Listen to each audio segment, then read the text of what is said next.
Across the silent deserts, beneath forgotten temples and hidden deep within jungles untouched by time, lie relics that defy everything we think we know about human history. Perfectly carved stones from an age before tools existed, cities aligned with the stars long before telescopes, artifacts that whisper of technologies or civilizations that shouldn't have been possible. Archaeologists have unearthed answers to many of our past's riddles, yet some discoveries remain like cracks in reality itself. How were 100-ton blocks moved with no machinery? Why do cultures oceans apart share the same symbols, the same myths, the same gods? And what truths might be buried beneath the ruins we've yet to uncover? These are not the tales of fantasy or fiction. They are real mysteries recorded, measured, and unsolved. So sit back, take a deep breath, and prepare to question everything you thought you knew about our ancient world. Let's uncover the bizarre, unexplained archaeological mysteries that science still cannot explain. You step through the dry Anatolian air, ascending the rugged terraces of the upper city at Hattusa. The path converges on a pair of silent sentinels, two massive lion sculptures hung from limestone flanking the narrow passageway into the city's heart. Their open mouths are carved with care. The mouths ripple in stylized waves. The eyes once inset with white and black pigments would have caught the light of sunrise and shadow alike. Before you stretch the chambered gate, walls of polygonal masonry rising in precise geometry, stones fitted so tightly that not even a sliver of paper could slip between them. This is the Lion Gate, the southwest entrance to Hattusa, the capital of the Hittite Empire in the late Bronze Age. The towers that once framed the gate were vast. Internal chambers loomed behind them. The gate chamber itself is over 6 meters wide, nearly 8 meters deep, and led inward toward the city's innermost defences. Wooden doors, perhaps bronze sheet-ated on the exterior, would once have swung closed and been sealed by bolts, their hinge sockets still visible today. From an archaeological perspective, the Lion Gate served as both a protective barrier and a symbolic threshold. The twin lions were guardians, wards against evil spirits, declarations of royal power, embodiment of divine protection. The construction technique is often celebrated. Enormous blocks of stone cut into irregular yet interlocking shapes assembled with astonishing precision. Some scholars even draw parallels to other ancient lion-flanked gates such as that of Maini, suggesting a shared language of symbolism across the Bronze Age world. And yet beyond the realm of accepted scholarship, the Lion Gate holds mysteries that whisper through the centuries. Why, for example, were the exterior faces of the towers left partly rough, their final smoothing never completed? Was the construction interrupted by conflict? Or did the unfinished surfaces serve a ritual or symbolic purpose?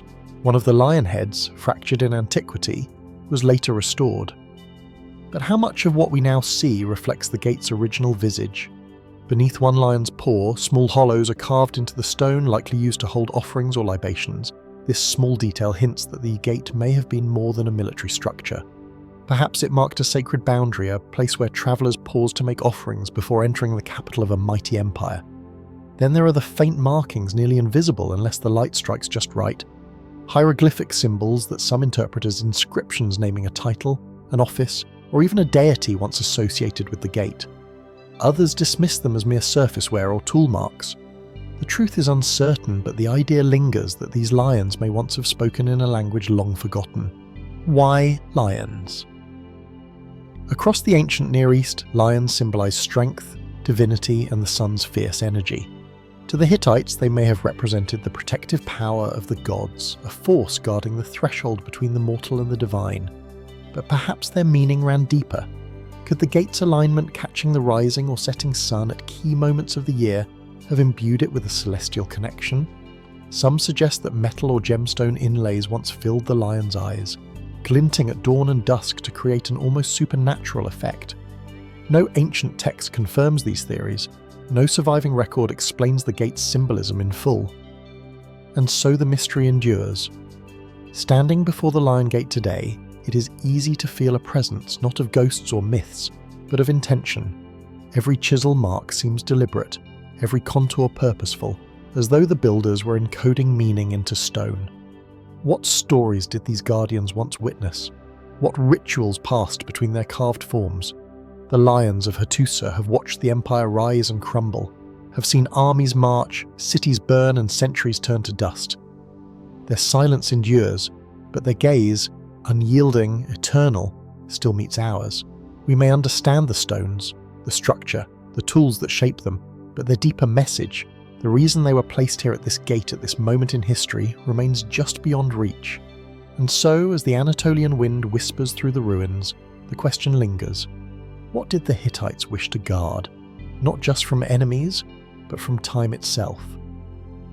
As we leave the rugged hills of Anatolia and the silent guardians of the Hittite Lion Gate behind, our journey takes us south across seas of sand and into the heart of Egypt. Here, beneath the sun-bleached plateau of Saqqara, lies a labyrinth of darkness, an underground necropolis that has puzzled archaeologists, engineers, and mystics for more than a century. This is the Serapeum of Saqqara, a place where ancient stone breathes with an almost unnatural precision. The entrance is narrow and unassuming, a simple descent carved into limestone cliffs, but as one moves, deeper, the temperature drops, the light fades, and the sound of one's own footsteps becomes a steady, rhythmic echo. Torchlight flickers against the smooth walls of tunnels that seem impossibly straight, leading to vast chambers, each containing colossal granite sarcophagi, silent and unmoving, like sleeping titans beneath the earth. There are 24 of them in total, each one carved from single blocks of granite, some weighing over 70 tons. The lids alone are estimated to weigh more than 20. Their interiors are polished to a mirror finish, their corners perfectly squared, and their surfaces display a precision that challenges even modern machining. The question that has haunted generations of researchers is simple: how? Mainstream archaeology tells us that the Serapeum was built around 1350 BCE during the reign of Pharaoh Amenhotep III, and expanded under his successors. It was a sacred burial site for the Apis bulls, living embodiment of the god Pata, revered as divine messengers between humans and the heavens. When an Apis bull died, it was mummified and laid to rest in these monumental stone boxes, accompanied by offerings, inscriptions, and ceremonial rites. It's a compelling explanation, logical, consistent with Egyptian belief systems, and supported by certain hieroglyphic records found nearby. But even within this framework, questions persist. Why such colossal containers for single animals? Why was so much effort, so much mastery of stone devoted to something that could have been achieved with far less? And more importantly, how were these sarcophagi moved into position through corridors so narrow that by any reasonable measure they should not fit? Some suggest that the builders used ramps, levers, and lubricated sledges, a feat of human coordination and engineering ingenuity. Others point out that such methods, while theoretically possible, would have required space, tools, and workforce logistics not evident in the tunnel's current structure. The debate has become a riddle of both mechanics and motivation. The Serapeum's geometry only deepens the mystery. The box's right angles are nearly perfect. Their interiors are so finely finished that even laser measurements show minute deviations, sometimes less than a millimetre across entire surfaces. To achieve that with hand tools of copper and stone seems too implausible. In the mid-19th century, French archaeologist Auguste Mariette was the first to rediscover the Serapeum, its entrance buried under centuries of desert drift. His writings convey both awe and confusion. He described the sarcophagi as astonishing in size and workmanship, and admitted that their construction defies comprehension. Even with the benefit of modern study, that sense of bafflement remains. Within these chambers, light plays strange tricks. The polished stone reflects torchlight in a soft sheen, giving the impression that the boxes absorb and hold the glow rather than scatter it. Some visitors report a sense of vibration, a subtle hum, as though the granite resonates at frequencies just beyond hearing. Could this be imagination, a byproduct of the confined space and heavy silence? Or might the ancient builders have understood something about acoustics, about resonance that we have yet to rediscover? After all, Egyptian architecture often reveals an uncanny relationship with sound. The echoing corridors of the pyramids, the harmonic chambers of temples, the whispering stones of Karnak. More speculative theories suggest that the Serapeum was not built for bulls at all. Some propose that it predates dynastic Egypt, that the Hittites or an even earlier civilization might have carved it long before the reigns of the known pharaohs. Others point to the lack of detailed inscriptions on the sarcophagi themselves as evidence that they were inherited, reused, or repurposed for ritualistic functions whose meaning has been lost. There are those who still go further. They speak of the Serapeum as a form of energy storage or resonance chamber, or even a vault for something far greater than animal remains. These claims, though unproven, stem from one undeniable truth. The Serapeum does not fit neatly within the known capabilities or motivations of its time, and yet we must be cautious. Extraordinary craftsmanship does not demand extraterrestrial intervention or forgotten super technology. It demands respect for the genius and persistence of those who laboured here with tools we may underestimate and methods we no longer remember. Still, the questions persist, and perhaps that's what gives the serial its enduring power. Why such effort for a ritual site buried in darkness, unseen by the living? Why construct chambers so large, so precise, and yet so hidden? And what purpose did the silence serve? Standing inside the main gallery, surrounded by these massive granite vaults, one can't help but feel small, caught between reverence and disbelief. Each sarcophagus bears the same deliberate symmetry, the same cold perfection. They do not tell us who built them, they do not reveal why. They only exist, immovable, unyielding, eternal. Somewhere beyond the reach of certainty, the Serapeum still keeps its secrets. Was this truly a tomb for sacred bulls, or the remnant of a knowledge far older, buried beneath dynasties, beneath myth, beneath time itself? The echoes fade as you step back toward the surface. The desert light returns, harsh and blinding, washing away the shadows of the underground world. But the memory of those perfect boxes, of their impossible scale and silent presence, lingers long after the sands of Saqqara conceal many secrets. The Serapeum is only one of them, and as we continue our journey through the world's most perplexing archaeological enigmas, one question remains: what other mysteries lie just beneath our feet, waiting for their moment to be unearthed once again? From the shadowed corridors beneath Saqqara, we journey east beyond the Nile, across deserts and plains into the cradle of civilization itself. Here, in the ancient lands of Mesopotamia, where the Tigris and Euphrates once nourished the first cities of humankind, rise the silent giants of Sumer, the ziggurats.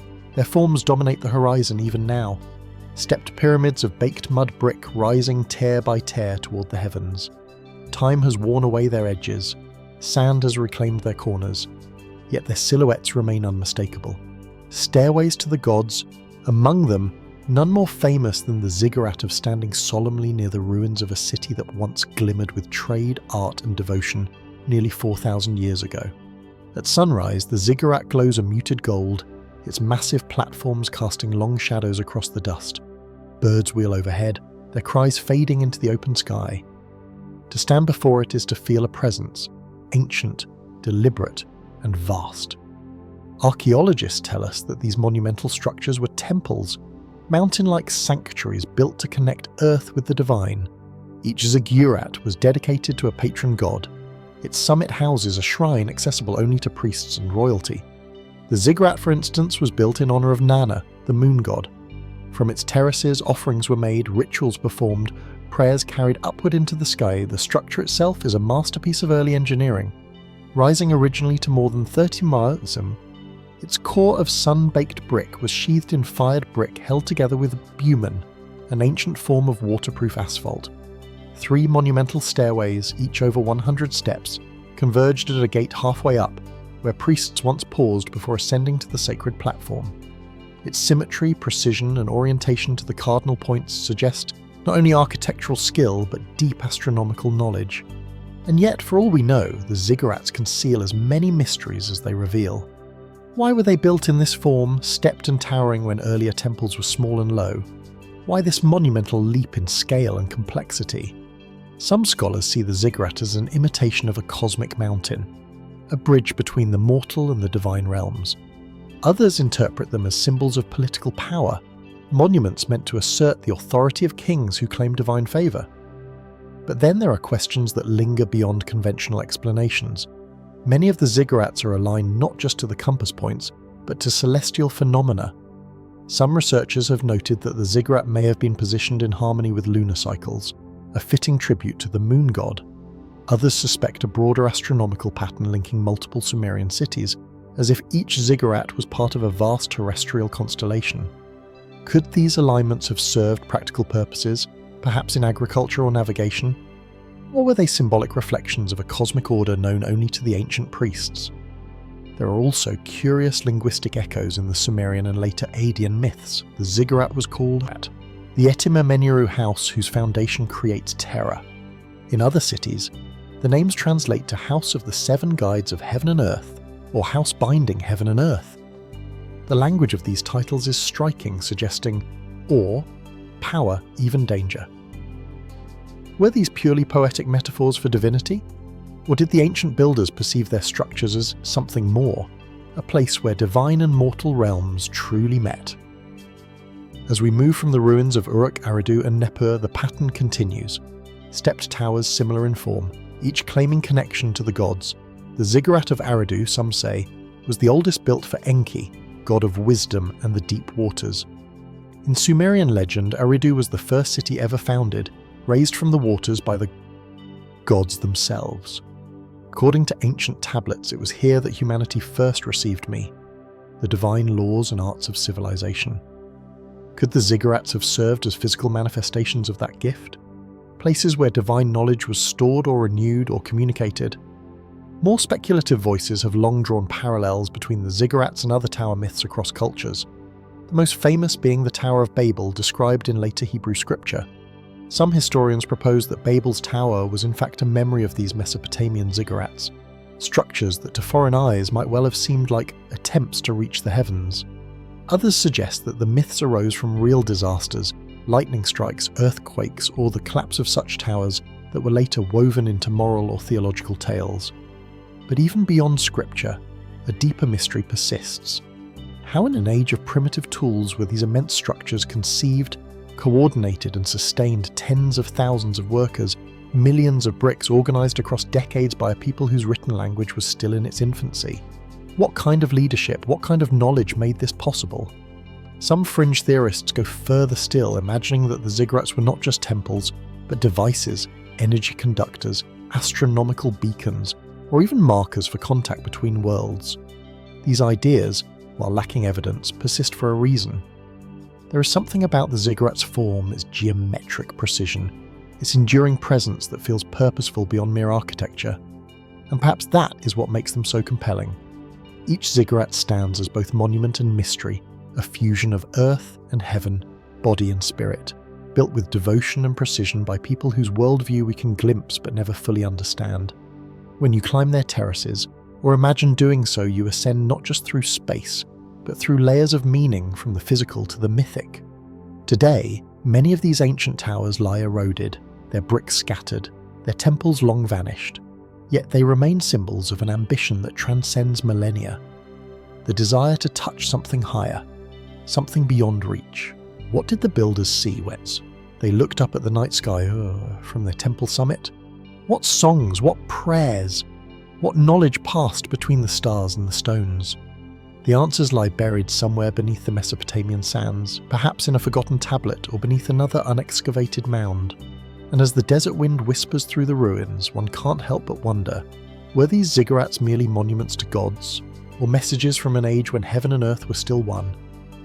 From the vast deserts and plains of Mesopotamia, our journey moves eastward across mountains, rivers, and dense forests into the misty highlands of Southeast Asia.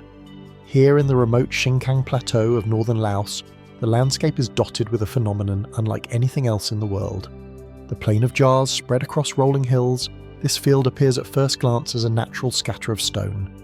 But as you approach, the scale and intent of these objects becomes undeniable. Hundreds of massive weathered stone jars, some over 3 meters tall and weighing several tons, sit in clusters, balanced precariously on uneven ground, their mouths open to the sky.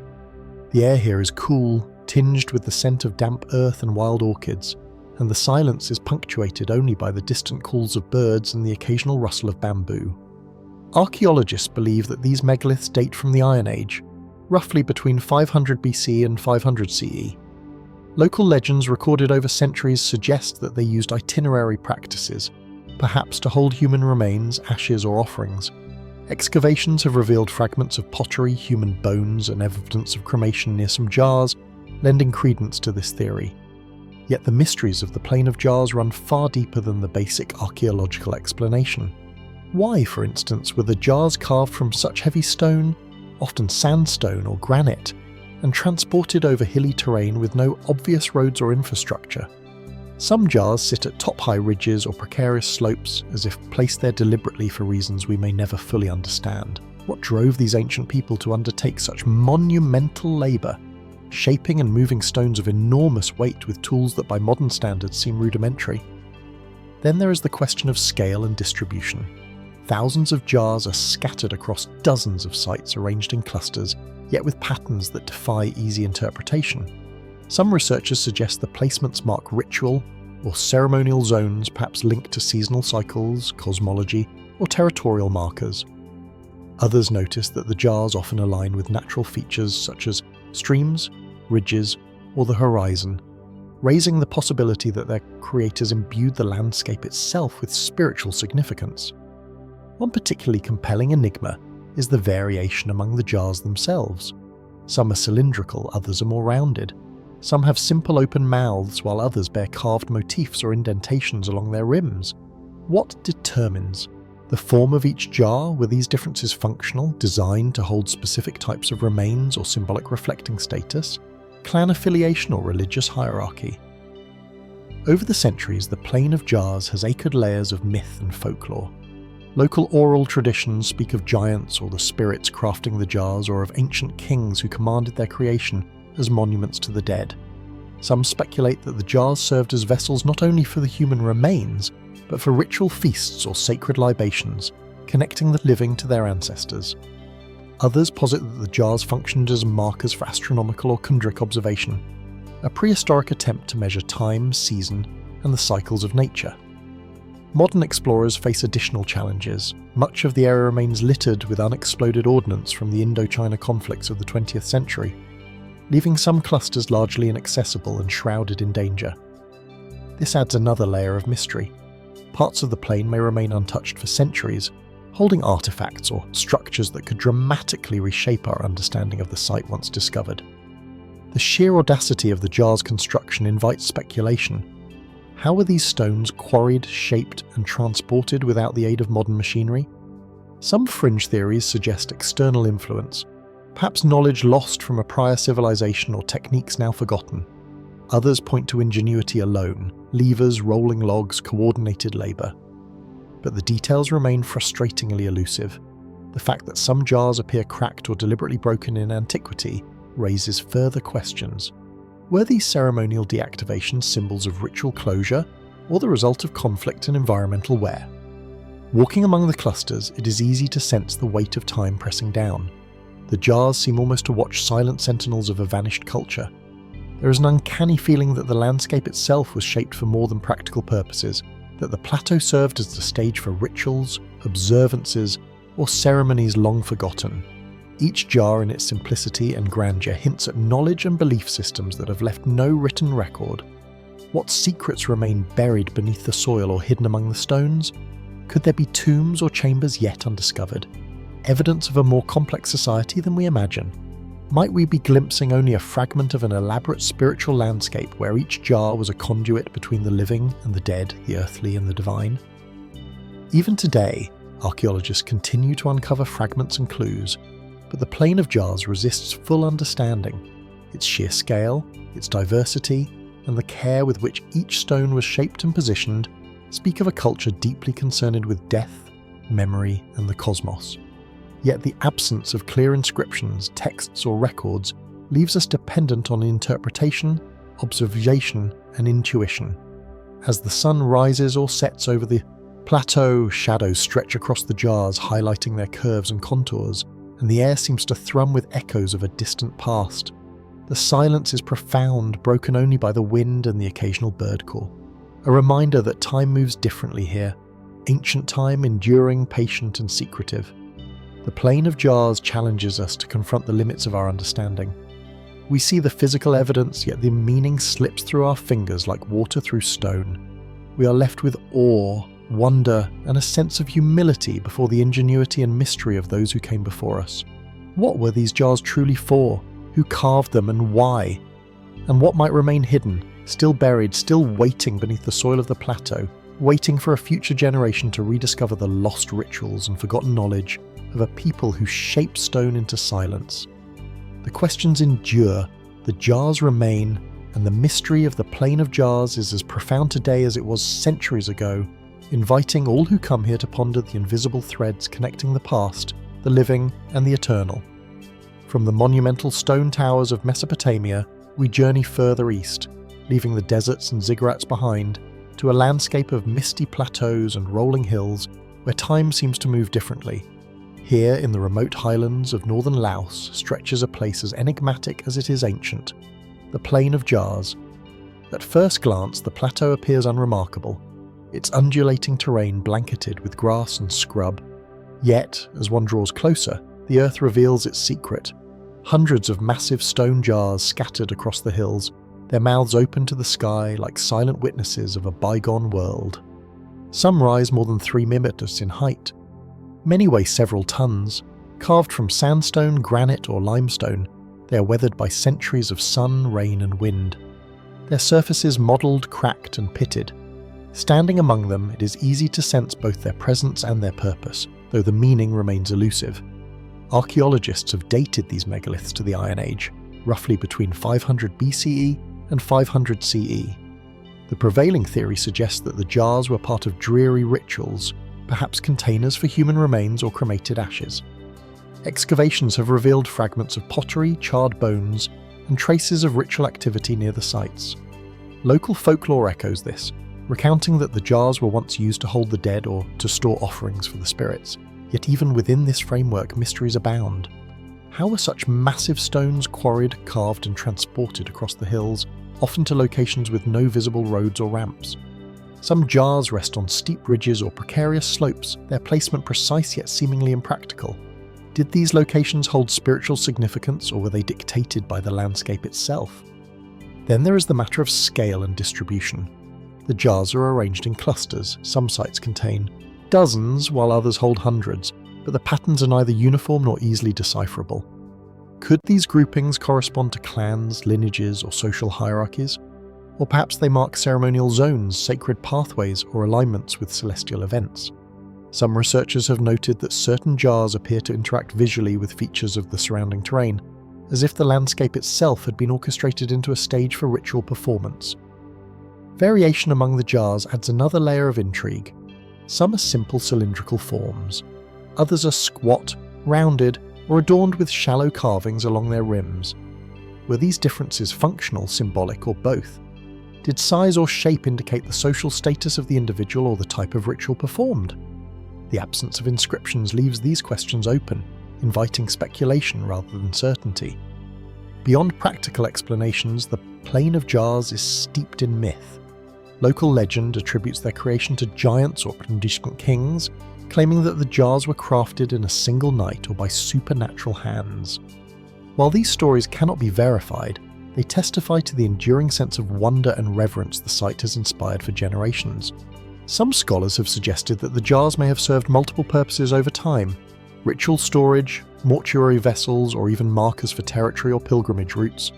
Others posit that the jars' placements could correspond to astronomical events, seasonal cycles, or water sources, hinting at a sophisticated understanding of the natural world.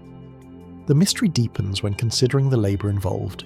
Moving these stones, some of which weigh several tons, would have required remarkable coordination and ingenuity. How did the ancient people of the plateau achieve this with Iron Age technology? Did they use rolling logs, sledges, or levers, or might there be methods now lost to history? The unanswered question of technique adds to the site's enigmatic allure. Many of the jars bear signs of intentional breaking or cracking, though the purpose is unclear. Were these acts part of ritual closure, symbolic gestures marking the end of a life or ceremony? Or were they the result of conflict, environmental pressures, or the passage of millennia? The answer remains buried, obscured by layers of time and soil. As one walks among the clusters, the silence of the plateau is profound. The jars, immovable and austere, seem to observe the world, their presence commanding reflection and contemplation. It is impossible not to feel the weight of history here, the human labour, devotion and belief embedded in every carved surface. The Plain of Jars evokes a sense of connection to those who lived, died on, and worshipped here, even as the specifics of their culture remain tantalizingly out of reach. Could there be undiscovered chambers beneath the jars holding treasures, remains, or artifacts that might illuminate their purpose? Some areas remain off limits due to unexploded ordnance from the Indochina conflicts, leaving parts of the site unexplored and preserving the mystery for future generations.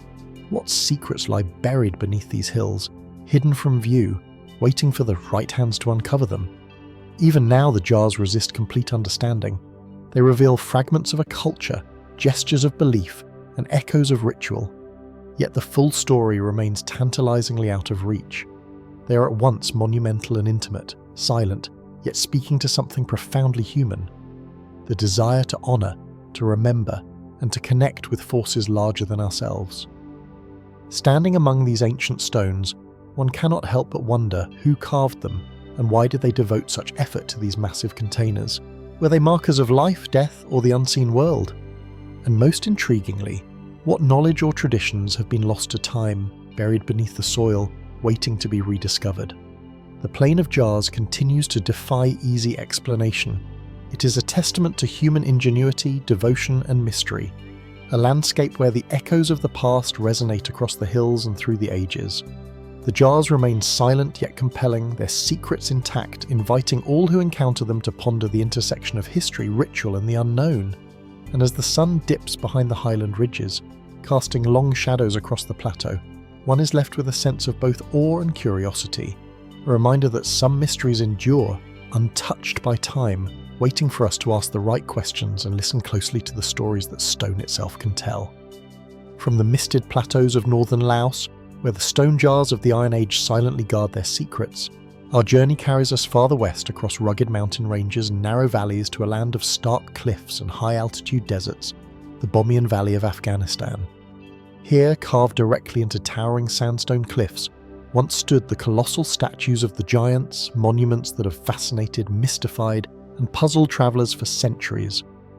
The sheer scale is immediately striking. The larger of the two statues before their destruction stood nearly 55 meters tall, dominating the valley below. Its smaller counterpart rose to roughly 38 meters. From a distance, they seemed to emerge naturally from the cliffs themselves, as though the rock had simply grown into human form over millennia. Their carved features were monumental yet delicate.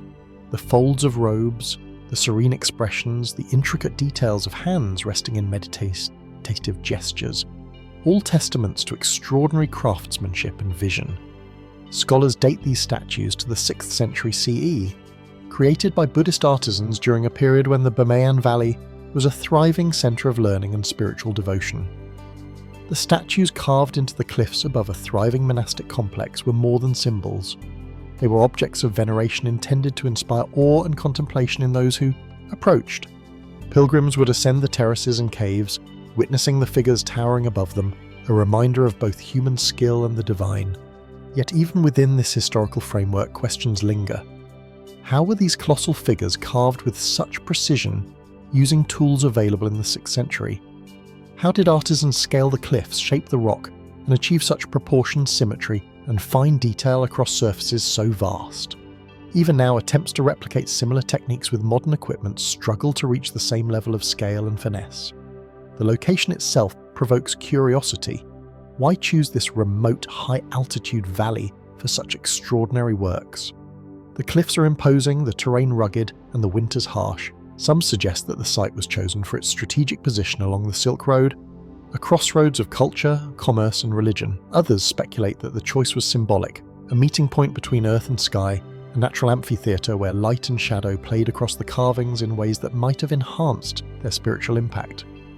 The statues were not isolated. They were accompanied by thousands of smaller niches and caves, many containing murals, reliefs, and inscriptions, some of which depict scenes of everyday life, devotional practice, and Buddhist iconography. The murals' vibrant colours, though now faded, would have complemented the figures, creating an immersive, sacred landscape. How much of this has been lost to time, natural erosion, and human conflict? How many layers of history remain hidden, waiting to be uncovered in the cliffs themselves? Their destruction in 2001 left a void, both physical and cultural, but also intensified the sense of mystery. The remaining niches, fragments of limbs, and the empty cliff faces provoke reflection. Why were such towering figures constructed only to be vulnerable to human action? And what does their absence tell us about the fragility of memory, art, and devotion in the face of history's turbulence? Beyond these tangible mysteries lies a more subtle enigma.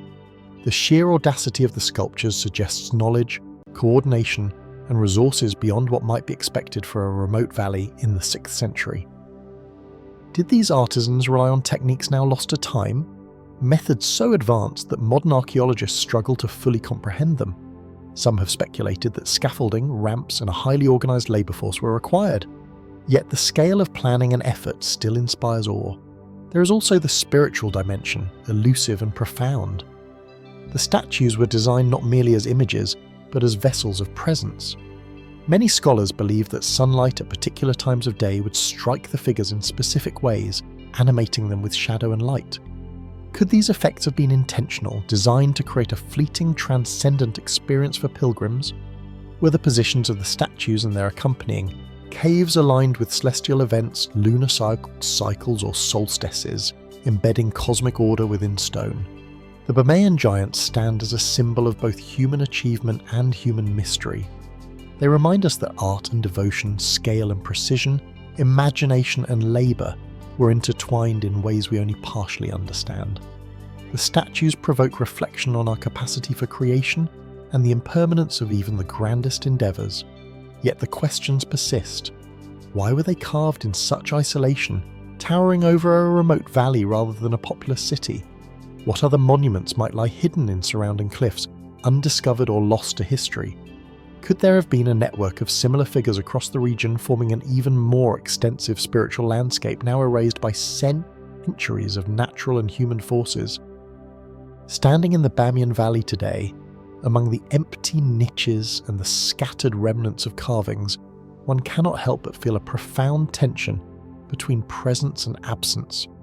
The cliffs retain an echo of what was once monumental, yet the scale, skill, and intention of the original creators are impossible to grasp fully.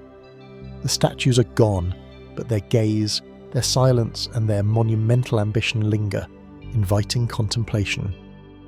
Perhaps the true mystery of the Bamiyan giants is not only how they were made, but why they were made in the first place. What motivated human hands to shape rock into towering forms? To labour for decades in isolation, creating figures meant to endure across centuries only to be vulnerable to the fragility of history. As the wind sweeps through the valley, carrying with it the whispers of past pilgrims and artisans, the answer remains out of reach. The statues may have fallen, but their presence continues to haunt the cliffs. A silent invitation to reflect on the intersection of devotion, artistry, and the unknowable. What else might the cliffs of Bamiyan conceal? Fragments of forgotten monasteries, lost murals, or traces of rituals we can no longer reconstruct. The valley holds its secrets close, allowing us only glimpses, challenging us to imagine a past both vast and intimate, monumental and ephemeral. And as the sun dips behind the Hindu Kush mountains, casting long shadows across the empty niches, one is left with a singular, unanswerable question. In the grand sweep of history, what stories have yet to be told? What monuments have yet to be revealed? And what mysteries remain silently carved in stone? From the soaring cliffs of Bowman and the silent witnesses of the Plain of Giants, we return to Egypt, where the arid sands and timeless monuments continue to hold secrets beneath their sun-baked surfaces. Here at the vast necropolis of Saqqara lies a tomb that has captivated archaeologists and historians for over a century. The tomb of Mereruka. Carved into the limestone plateau southwest of Memphis, the tomb appears at first modest against the endless desert, yet once inside, the scale and complexity unfold. Astonishingly, the corridors stretch and branch, forming a labyrinth of chambers, halls and chapels, each adorned with reliefs and carvings that preserve moments of ancient life with startling clarity. Sunlight filtered through narrow slits illuminates walls decorated with scenes of daily activity, ceremonial rituals and symbolic motifs of the Old Kingdom. The colours, though faded, still hold warmth, reds, ochres and blues that speak across millennia. Mereruka himself was a man of extraordinary power, vizier under Pharaoh Teti during Egypt's 6th dynasty. His tomb reflects not only his status, but his role as a conduit between the mortal and the divine. Here, artisans captured him, supervising craftsmen, partaking in banquets and performing ritual acts.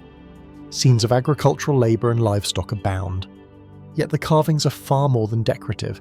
They are meant to preserve essence, to maintain life and influence for eternity. The tomb's architecture is equally remarkable. Covering some 3,000 square metres, it is one of the largest non-royal tombs of the Old Kingdom. Each chamber is meticulously proportioned, designed to guide the visitor or the spirit through a journey of life, death, and transcendence. Relief lines line almost every surface depicting Mereruka in every conceivable role. Statesman, priest, family patriarch. Even the smallest alcoves contain detailed narratives, subtle symbols and motifs repeated in enigmatic sequences. Yet the deeper one explores, the more questions arise. Why did Mereruka, a single vaisière, require a tomb of such monumental scale? Was it merely a reflection of wealth and status? Or did the dimensions, orientations, and internal design hold deeper symbolic meaning, now partially lost to time?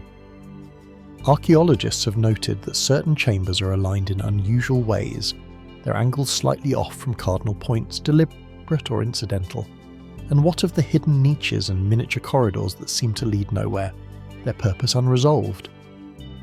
Then there is the artistry itself. The reliefs are precise, almost impossibly so for the tools of the time. Chisels of copper and stone combined with pigments from minerals produced images that survive for more than 4,000 years. Some scholars suggest that subtle conventions in proportion and perspective were intended to convey spiritual principles, ways of seeing the world that the modern eye struggles to interpret. Could the seeming repetition of motifs, figures, and gestures encode messages meant only for the initiated? Even more intriguing is the depiction of Mereruka's household, animals, and servants.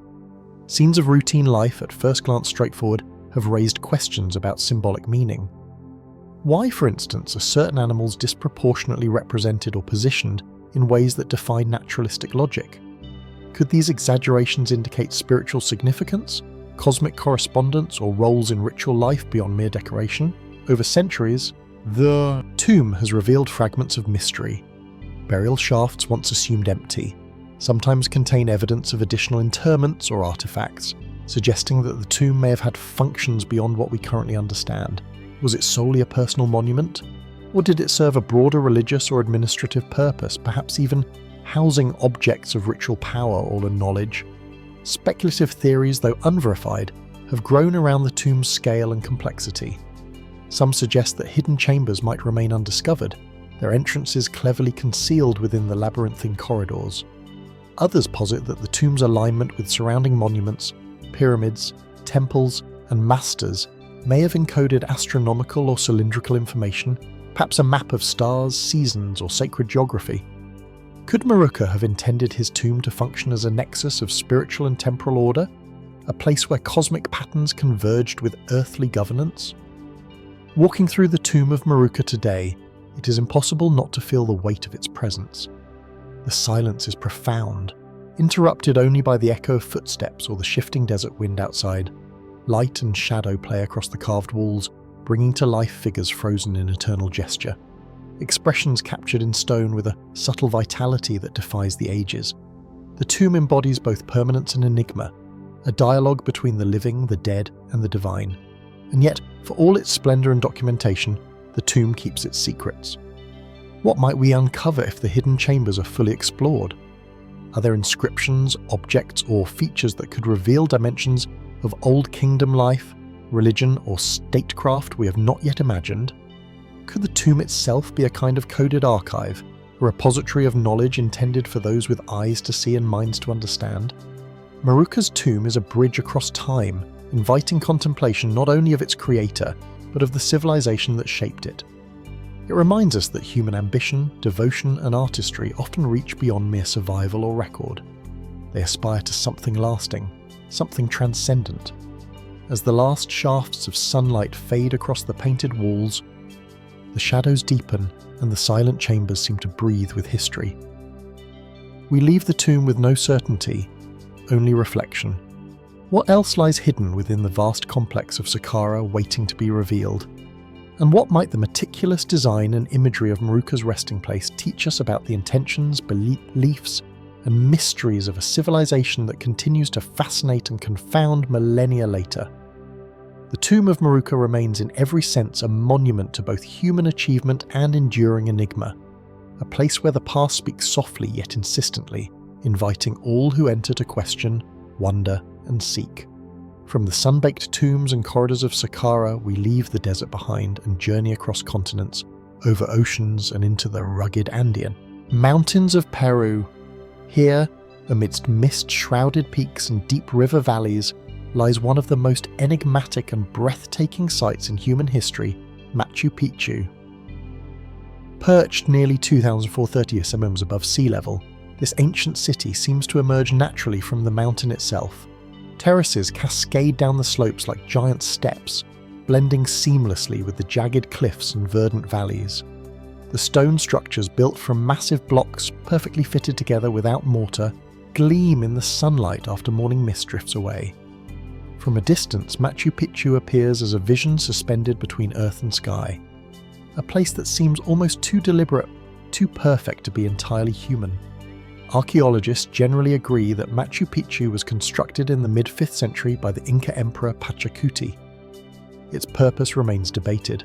Some suggest it served as a royal estate, a retreat for rulers, and a ceremonial centre. Others see evidence of astronomical observation, agricultural innovation, or spiritual pilgrimage. The city contains over 200 structures, including temples, residences, terraces, and sacred plazas, each intricately aligned, carefully positioned, and meticulously constructed. Yet despite extensive study, Machu Picchu continues to resist complete understanding. How did the Incas transport stones weighing multiple tons up steep mountain slopes, carving them so precisely that the joints fit without mortar? Modern engineers and archaeologists alike marvel at the accuracy and durability, noting that even earthquakes, which regularly shake the region, have caused minimal damage. Was this ingenuity purely practical, or did it reflect a deeper understanding of the earth, gravity, and energy? The layout itself is steeped in intrigue. Temples and plazas are often oriented toward the sun, mountains, or river valleys. Some researchers suggest that Machu Picchu functioned as a ritual observatory, marking solstices and equinoxes, its terraces and stones acting as tools to measure time, seasons, and celestial movements. Could the sacred geography have encoded knowledge of astronomy, climate, or agriculture in ways we have yet to fully decipher? Equally mysterious are the agricultural terraces cascading down the mountain in perfect symmetry. They are far more than hillside farming. Some speculate they were designed to manage water, stabilize slopes, and create microclimates. Yet there is a sense of artistry and purpose that surpasses mere utility. Could these terraces have held symbolic meaning as well, forming a connection between the city's inhabitants and the sacred mountains that surround them? Machu Picchu is also rich with unexplained features. The Intihuatana stone, a carved rock in the main plaza, appears to function as both a ritual object and a sophisticated solar instrument. Scholars have noted that at certain times of the year, its shadow aligns precisely with the sun. Yet the full scope of its purpose remains unclear. Was it purely ceremonial, or did it serve as a calendar, a celestial marker, or a focal point for spiritual energy?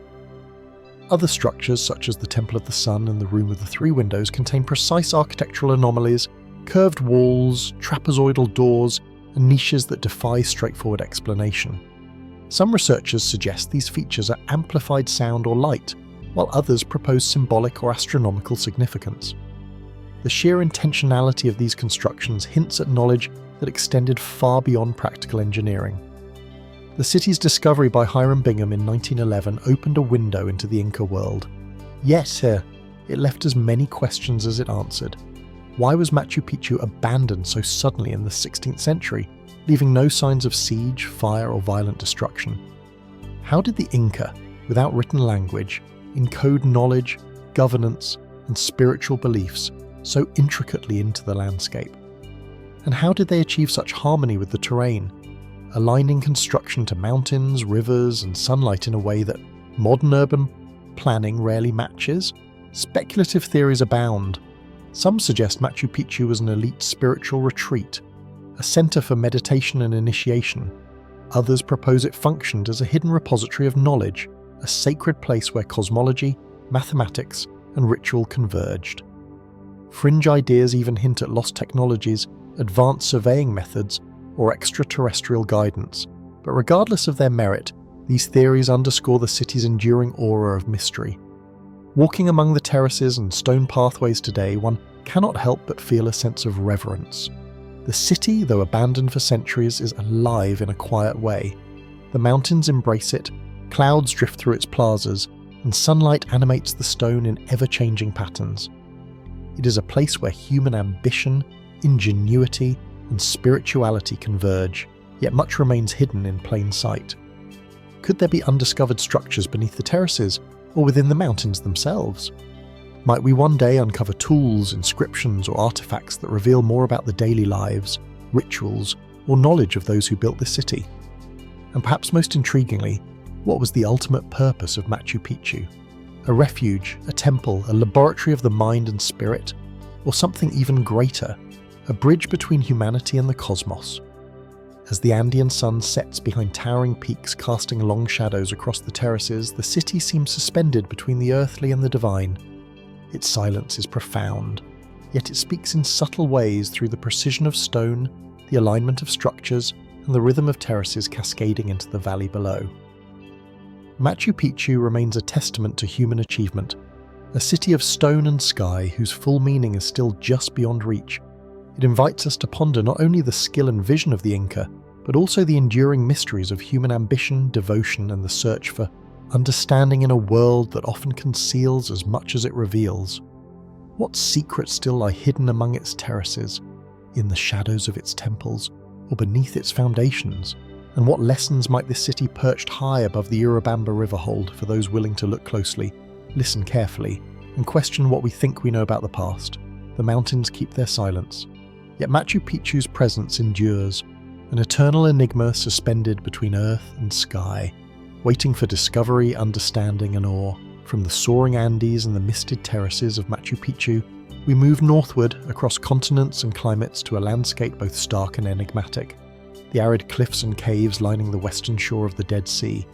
Here, amidst the sun-bleached rocks and deep canyons of the Judean desert, discovery was made that would forever change our understanding of ancient history: the Dead Sea Scrolls. The scrolls were first unearthed in 47, hidden for centuries in remote caves near Qumran. At first, they appeared to be nothing more than jars of clay, dust-covered, cracked, and unassuming, but within them lay fragments of ancient texts, some nearly 2,000 years old. These scrolls, fragile and delicate, contained writings that ranged from biblical manuscripts to previously unknown religious treatises, hymns, and sectarian rules, offering a glimpse into the thoughts, beliefs, and practices of a world long vanished. Holding a scroll, even a fragment, is an intimate encounter with the past. The parchment is brittle, the ink faded, yet the words endure. Letters written with painstaking care curve along the pages, forming scripts that connect us directly to a people whose culture, faith, and intellect continue to challenge our assumptions. Scholars have meticulously reconstructed the texts, but even now the full meaning of some writings remains debated. Mainstream research suggests that the scrolls were created and preserved by a sect of Jewish ascetics, possibly the Essenes, who inhabited the region between the 3rd century BCE and the 1st century CE. They likely hid the scrolls to protect them from invasion and destruction, perhaps during the Roman conquest. Many texts correspond to books of the Hebrew Bible, yet others are unique commentaries, apocalyptic visions, and legal doctrines that reveal variations, omissions, and interpretations unknown elsewhere. Yet for all the historical context, questions multiply. Why were so many texts concealed in caves, often in precarious locations? What dictated which writings were preserved and which were left to vanish? Some scrolls are complete, others fragmented into countless pieces, making reconstruction a painstaking process. Could there be caves still undiscovered, holding texts that might rewrite portions of history, theology, or language? Even more perplexing is the nature of certain scrolls. Some contain passages that suggest esoteric knowledge, astronomical calculations, cylindrical systems, or cryptic prophecies. Others depict visions of heavenly beings and cosmological hierarchies that defy straightforward interpretation. Were these meant as metaphorical teachings, mystical exercises, or records of experiences we can scarcely imagine? The content challenges the boundary between history, faith, and mystery. The scrolls also present physical enigmas.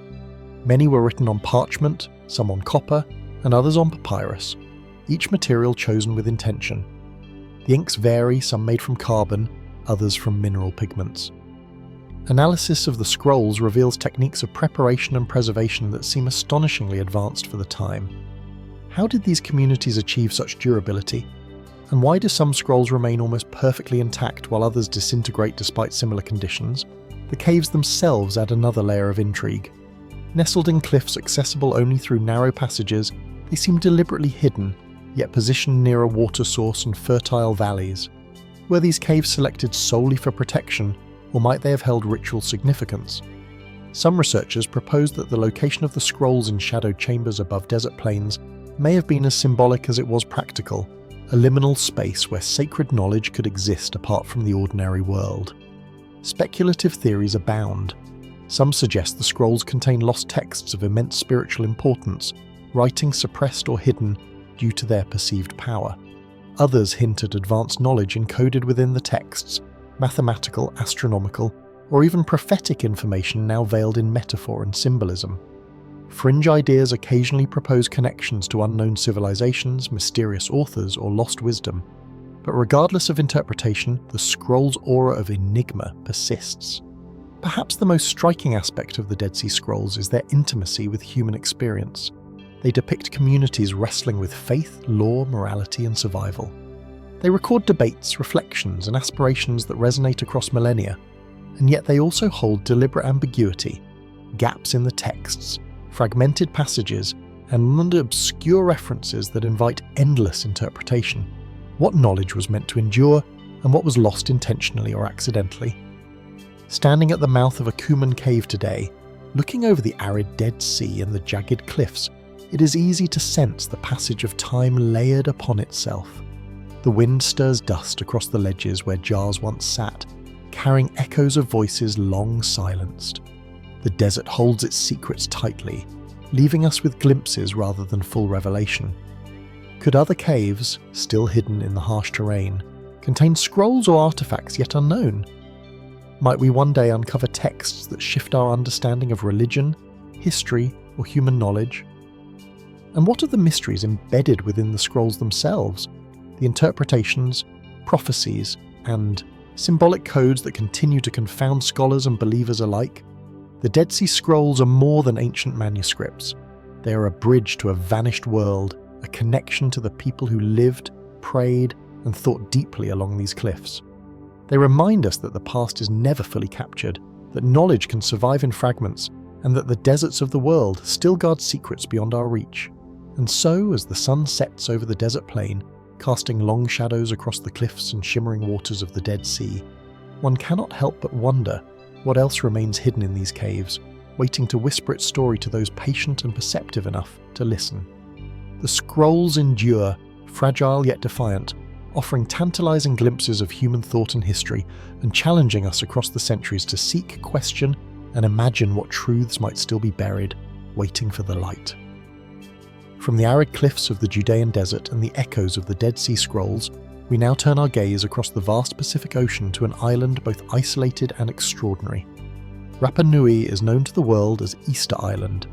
Here in the shadow of extinct volcanoes and atop windswept plains lies one of the most enigmatic cultural artifacts ever discovered, the Rongorongo script. The first glimpse of Rapa Nui evokes awe, rolling volcanic slopes punctuated by the colossal stone heads, or moai, staring silently toward the horizon. But beyond the moai, tucked within wooden tablets, ceremonial staffs, and ritual objects, lie lines of delicate, curving glyphs, the Rongorongo symbols.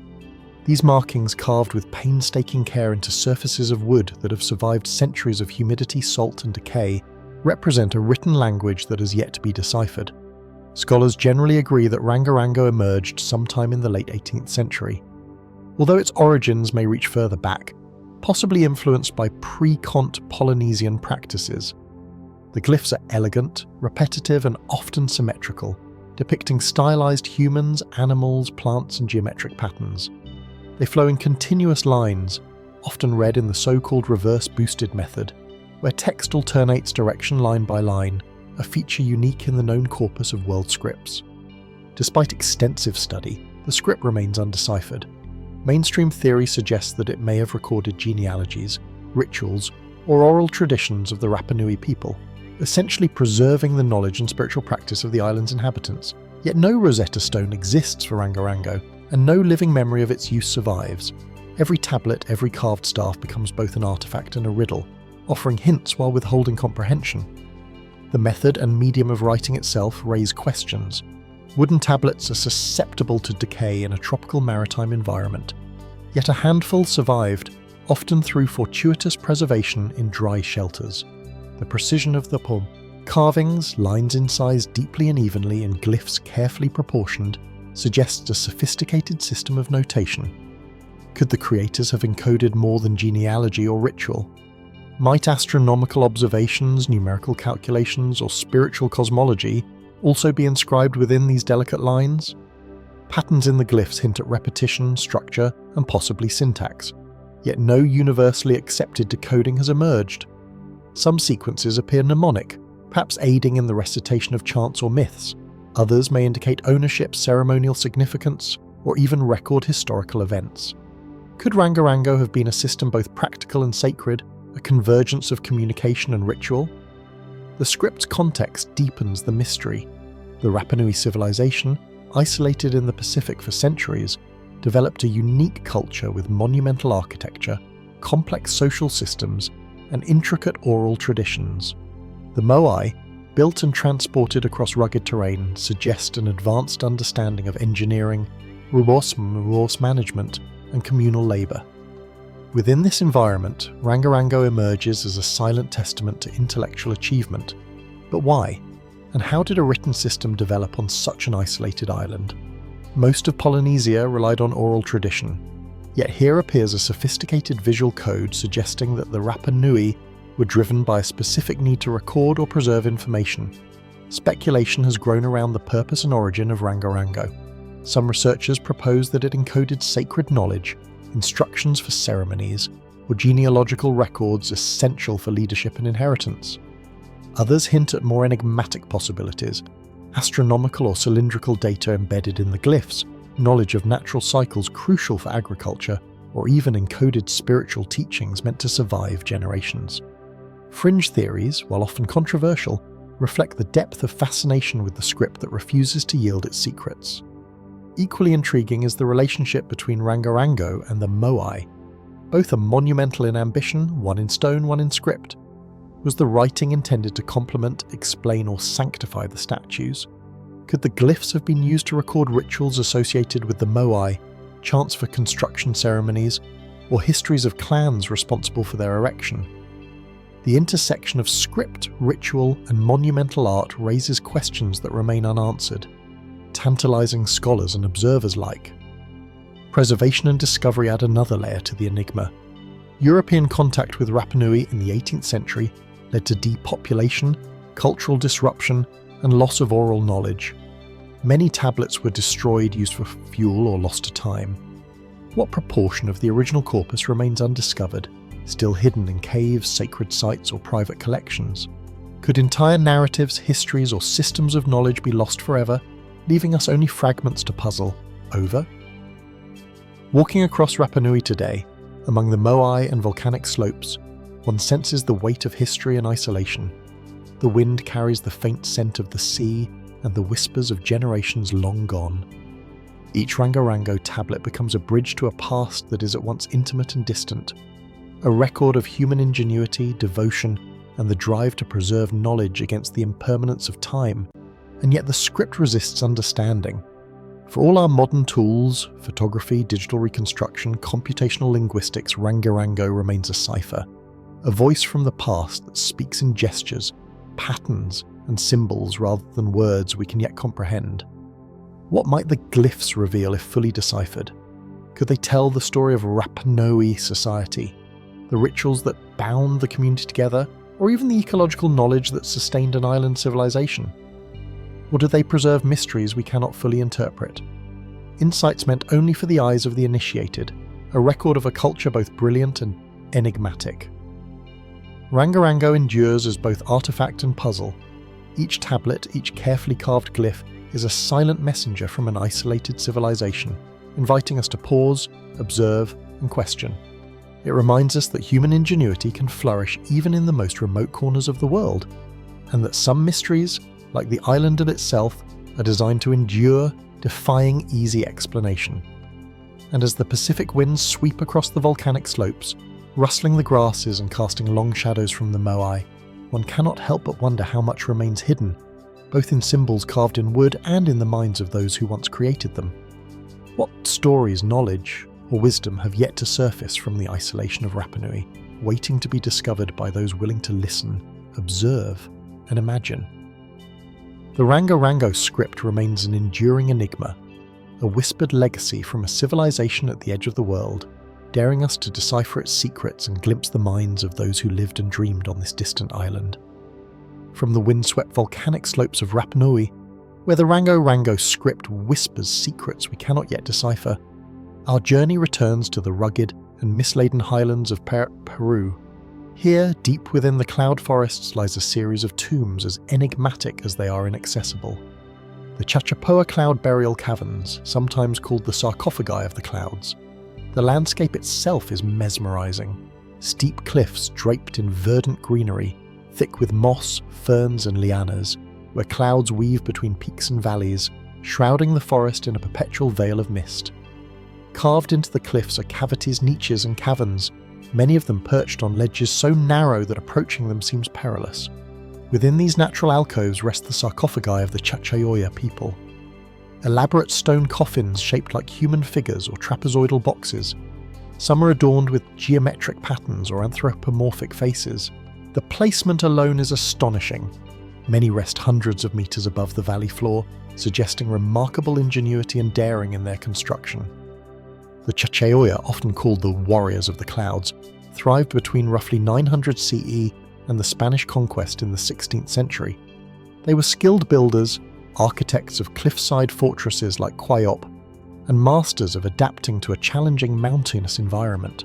The cloud burial caverns reflect both their technical skill and their complex spiritual beliefs, intertwining the physical and metaphysical worlds in ways we are only beginning to comprehend. Inside the caverns, human remains are often found in crouched positions within the sarcophagi, sometimes accompanied by pottery, textiles, or personal artifacts. The arrangement suggests a deeply ritualistic approach to death, one in which the placement of the deceased, the orientation of the coffin, and the accompanying objects all held symbolic meaning. Could these elevated tombs have been intended to bring the dead closer to the heavens or to separate them from the living world, both literally and spiritually? Mainstream interpretations suggest practical reasons as well: protection from scavengers, environmental preservation, and territorial marking. Yet the precision required to transport massive stones, erect sarcophagi on vertical cliff faces, and carve them with care points to intentions beyond mere pragmatism. Why risk such labour and danger for burial sites? Could the location of each cavern, each niche, have aligned with sacred geography, celestial events, or spiritual pathways now lost to memory? The geometric designs and anthropomorphic features carved into some sarcophagi add layers of mystery. Are these decorative, symbolic, or functional markers? Some scholars argue they encoded lineage, status, or clan identity. Others speculate they were ritualistic, serving as guardians of the deceased or conduits between the living and the spirit world. How much of their meaning has been obscured by time, decay, and the arrival of foreign powers that disrupted Chachapoya society? The very inaccessibility of the caverns compounds their mystique. Dense vegetation and precipitous cliffs have left many tombs untouched by modern explorers, creating pockets of history frozen in isolation. Could there be entire necropolises hidden within the folds of the mountains, undiscovered, their secrets intact? What might additional discoveries reveal about Chachapoya cosmology, their social organization, or their early rituals? The Chachapoya culture itself remains enigmatic. Unlike the Inca, whose cities, roads, and records survive in abundance, much of what we know about the Chachapoya comes from archaeology, oral histories recorded centuries later, and the remains of their architecture. The cloud burial caverns hint at beliefs that connected mortality, landscape, and the sacred. Yet their precise cosmology, mythology, and reasoning remain tantalizingly out of reach. Could these cliffside tombs reflect a worldview where the mountains, sky, and human spirit are inseparably linked? Speculative theories, while unverified, further emphasize the allure of these sites. Some propose that the sarcophagi were positioned to observe celestial phenomena, solstices, equinoxes, or star alignments, acting as both tombs and observatories. Others suggest that the Chachapoya may have believed these elevated burials allowed the spirits to interact with cosmic forces or maintain influence over the living.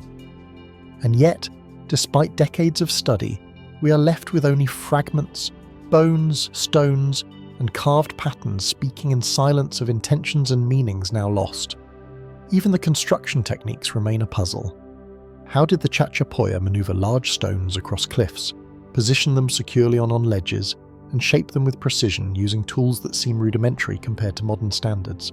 The risk alone suggests that the act of burial was as much a statement of devotion, skill, and cultural identity as it was a practical measure. Walking through these cloud forests, approaching a cliffside sarcophagus, it is impossible not to feel the intersection of nature, mortality, and ingenuity. The fog shifts continuously, wrapping the tombs in secrecy, as if the mountains themselves guard the past. Every sarcophagus, every carved detail speaks of a culture intimately attuned to its environment, its spiritual beliefs, and the impermanence of life. Yet despite our knowledge of the Chachapoya, the cloud burial caverns remain unresolved mysteries. How many tombs remain hidden, unreachable without perilous climbing? What might they reveal about Chachapoya society, their rituals, or their understanding of death in the cosmos?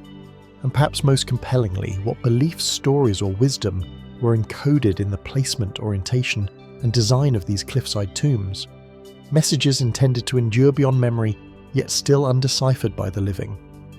The cloud burial caverns endure, silent and steadfast, perched above the valleys and wrapped in mist. They are reminders that human ingenuity, devotion, and spirituality often take forms that defy simple explanation. And as the wind moves through the cloud forest, echoing off the cliffs and brushing against the stone sarcophagi, one is left with a singular thought. How much of the Chachapoya's world hidden within these inaccessible heights remains waiting for discovery, understanding, and awe? These tombs suspended between earth and sky challenge our perception of what is possible, inviting us to question, to explore, and to wonder at the enduring mysteries of a people who once called the clouds their sacred home. From the misty heights of the Chachapoya cloud forests, where sarcophagi cling to cliffs like silent sentinels, we descend to the arid coastal valleys of southern Peru. Here in the desert region surrounding the town of Ica lie small unassuming stones that carry a peculiar and unsettling fascination. The Ica stones are engraved with motifs that provoke curiosity, debate, and wonder.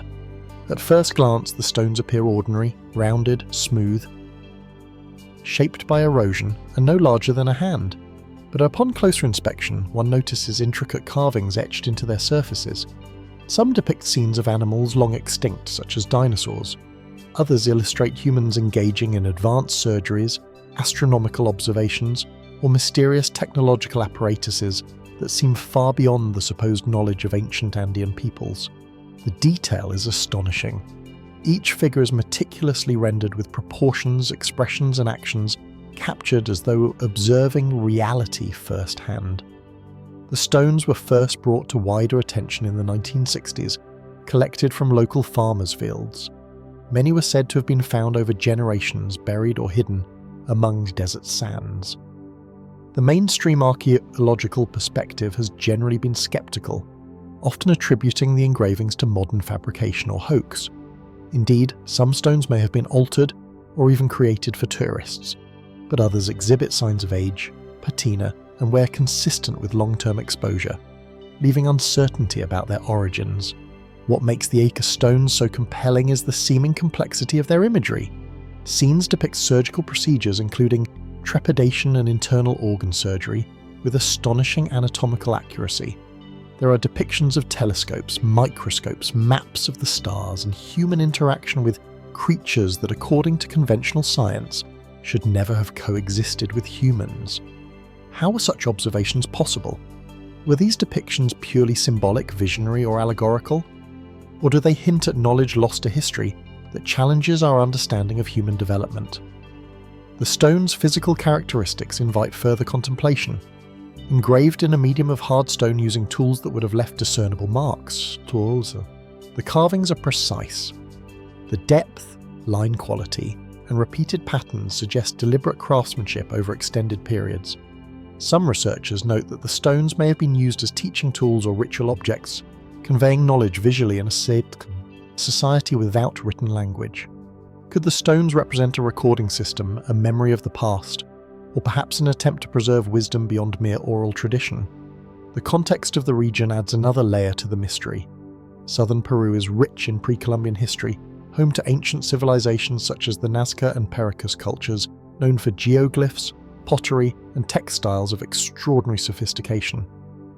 Might the Ica stones represent an extension of this intellectual and artistic tradition now lost to the desert sands? Or do they point to influences and knowledge systems not yet recognized by conventional archaeology? Some of the more controversial stones depict humans interacting with dinosaurs, wielding tools, and observing creatures in ways that seem impossible within the established timeline of human prehistory. While mainstream scientists reject the literal interpretation, suggesting anachronistic imagination or modern forgery, the very existence of these motifs compels reflection. How did such imagery enter the local cultural consciousness? Were the carvings inspired by fossil discoveries, oral traditions, or unknown sources of knowledge? The stones also evoke questions about scale, purpose, and preservation. Thousands of engraved stones are reported to exist, yet only a fraction have been catalogued or studied in detail. Could there be undiscovered hoards buried beneath the sands, waiting to reveal a broader narrative of ancient knowledge, ritual, or storytelling? And what might the patterns of imagery tell us about the worldview, cosmology, and technological understanding of the people who created them, or claimed to create them? Even the manner of distribution raises curiosity. The stones are scattered, many found near ancient burial sites, ceremonial centres, or cultivated terraces. Does their placement suggest ritual significance, a didactic function, or a record of history, myth, and memory intertwined? Were they meant to be seen by the living or hidden as offerings to the dead, the landscape, or unseen forces? Walking across the dry valleys near Ica, one cannot help but feel the same sense of awe that the stones themselves evoke. The desert stretches endlessly, sunlight glinting off smooth rocks, wind stirring fine sand, and the horizon framing the Andes in the distance.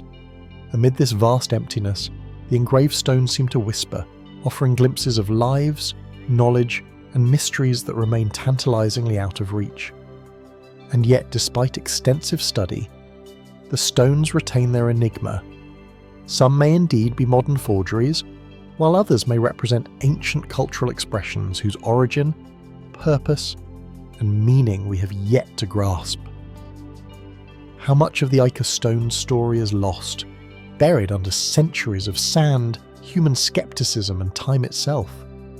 Could these stones represent a coded history of lost civilizations, advanced knowledge, or symbolic traditions we have yet to understand? Might the engravings reflect stories passed down through generations? Memories preserved visually, rather than in written words? Or perhaps a glimpse into an entirely unknown chapter of human history?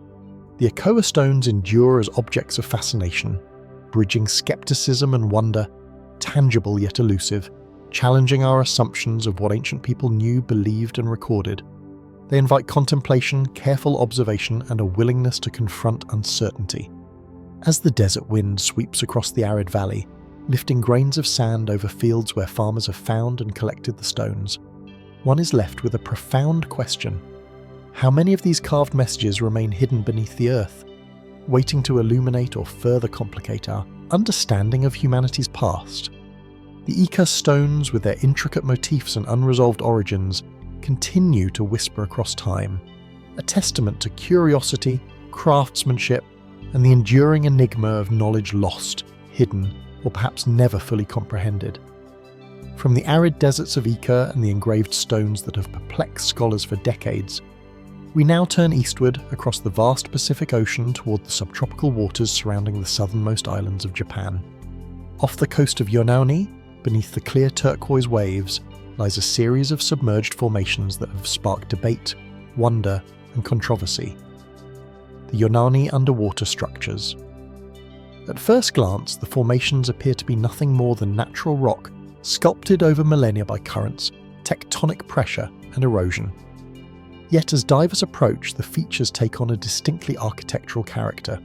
Stepped terraces, angular edges, flat surfaces, and enormous pillars that rise from the seafloor like the foundations of a long-lost city. The scale is staggering. Some terraces stretch tens of meters in length.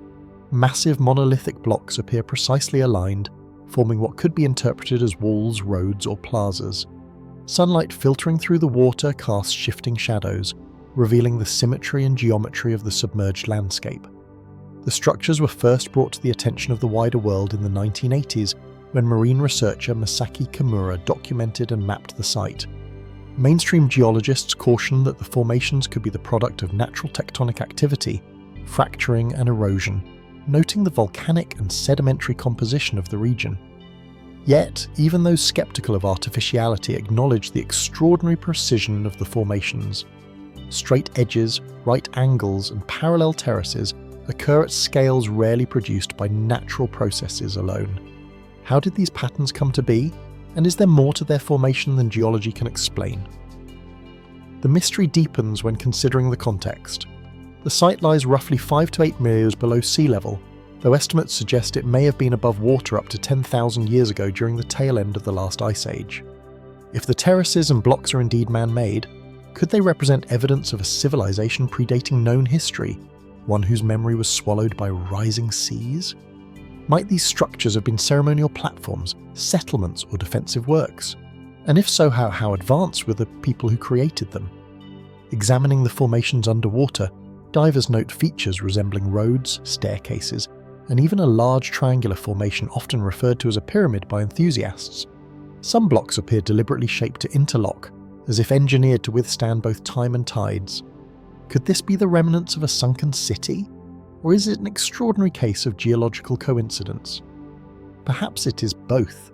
A landscape shaped by natural forces, subsequently modified by human hands now frozen beneath the waves. Adding to the enigma are scattered carvings and formations resembling faces, pillars, or abstract symbols.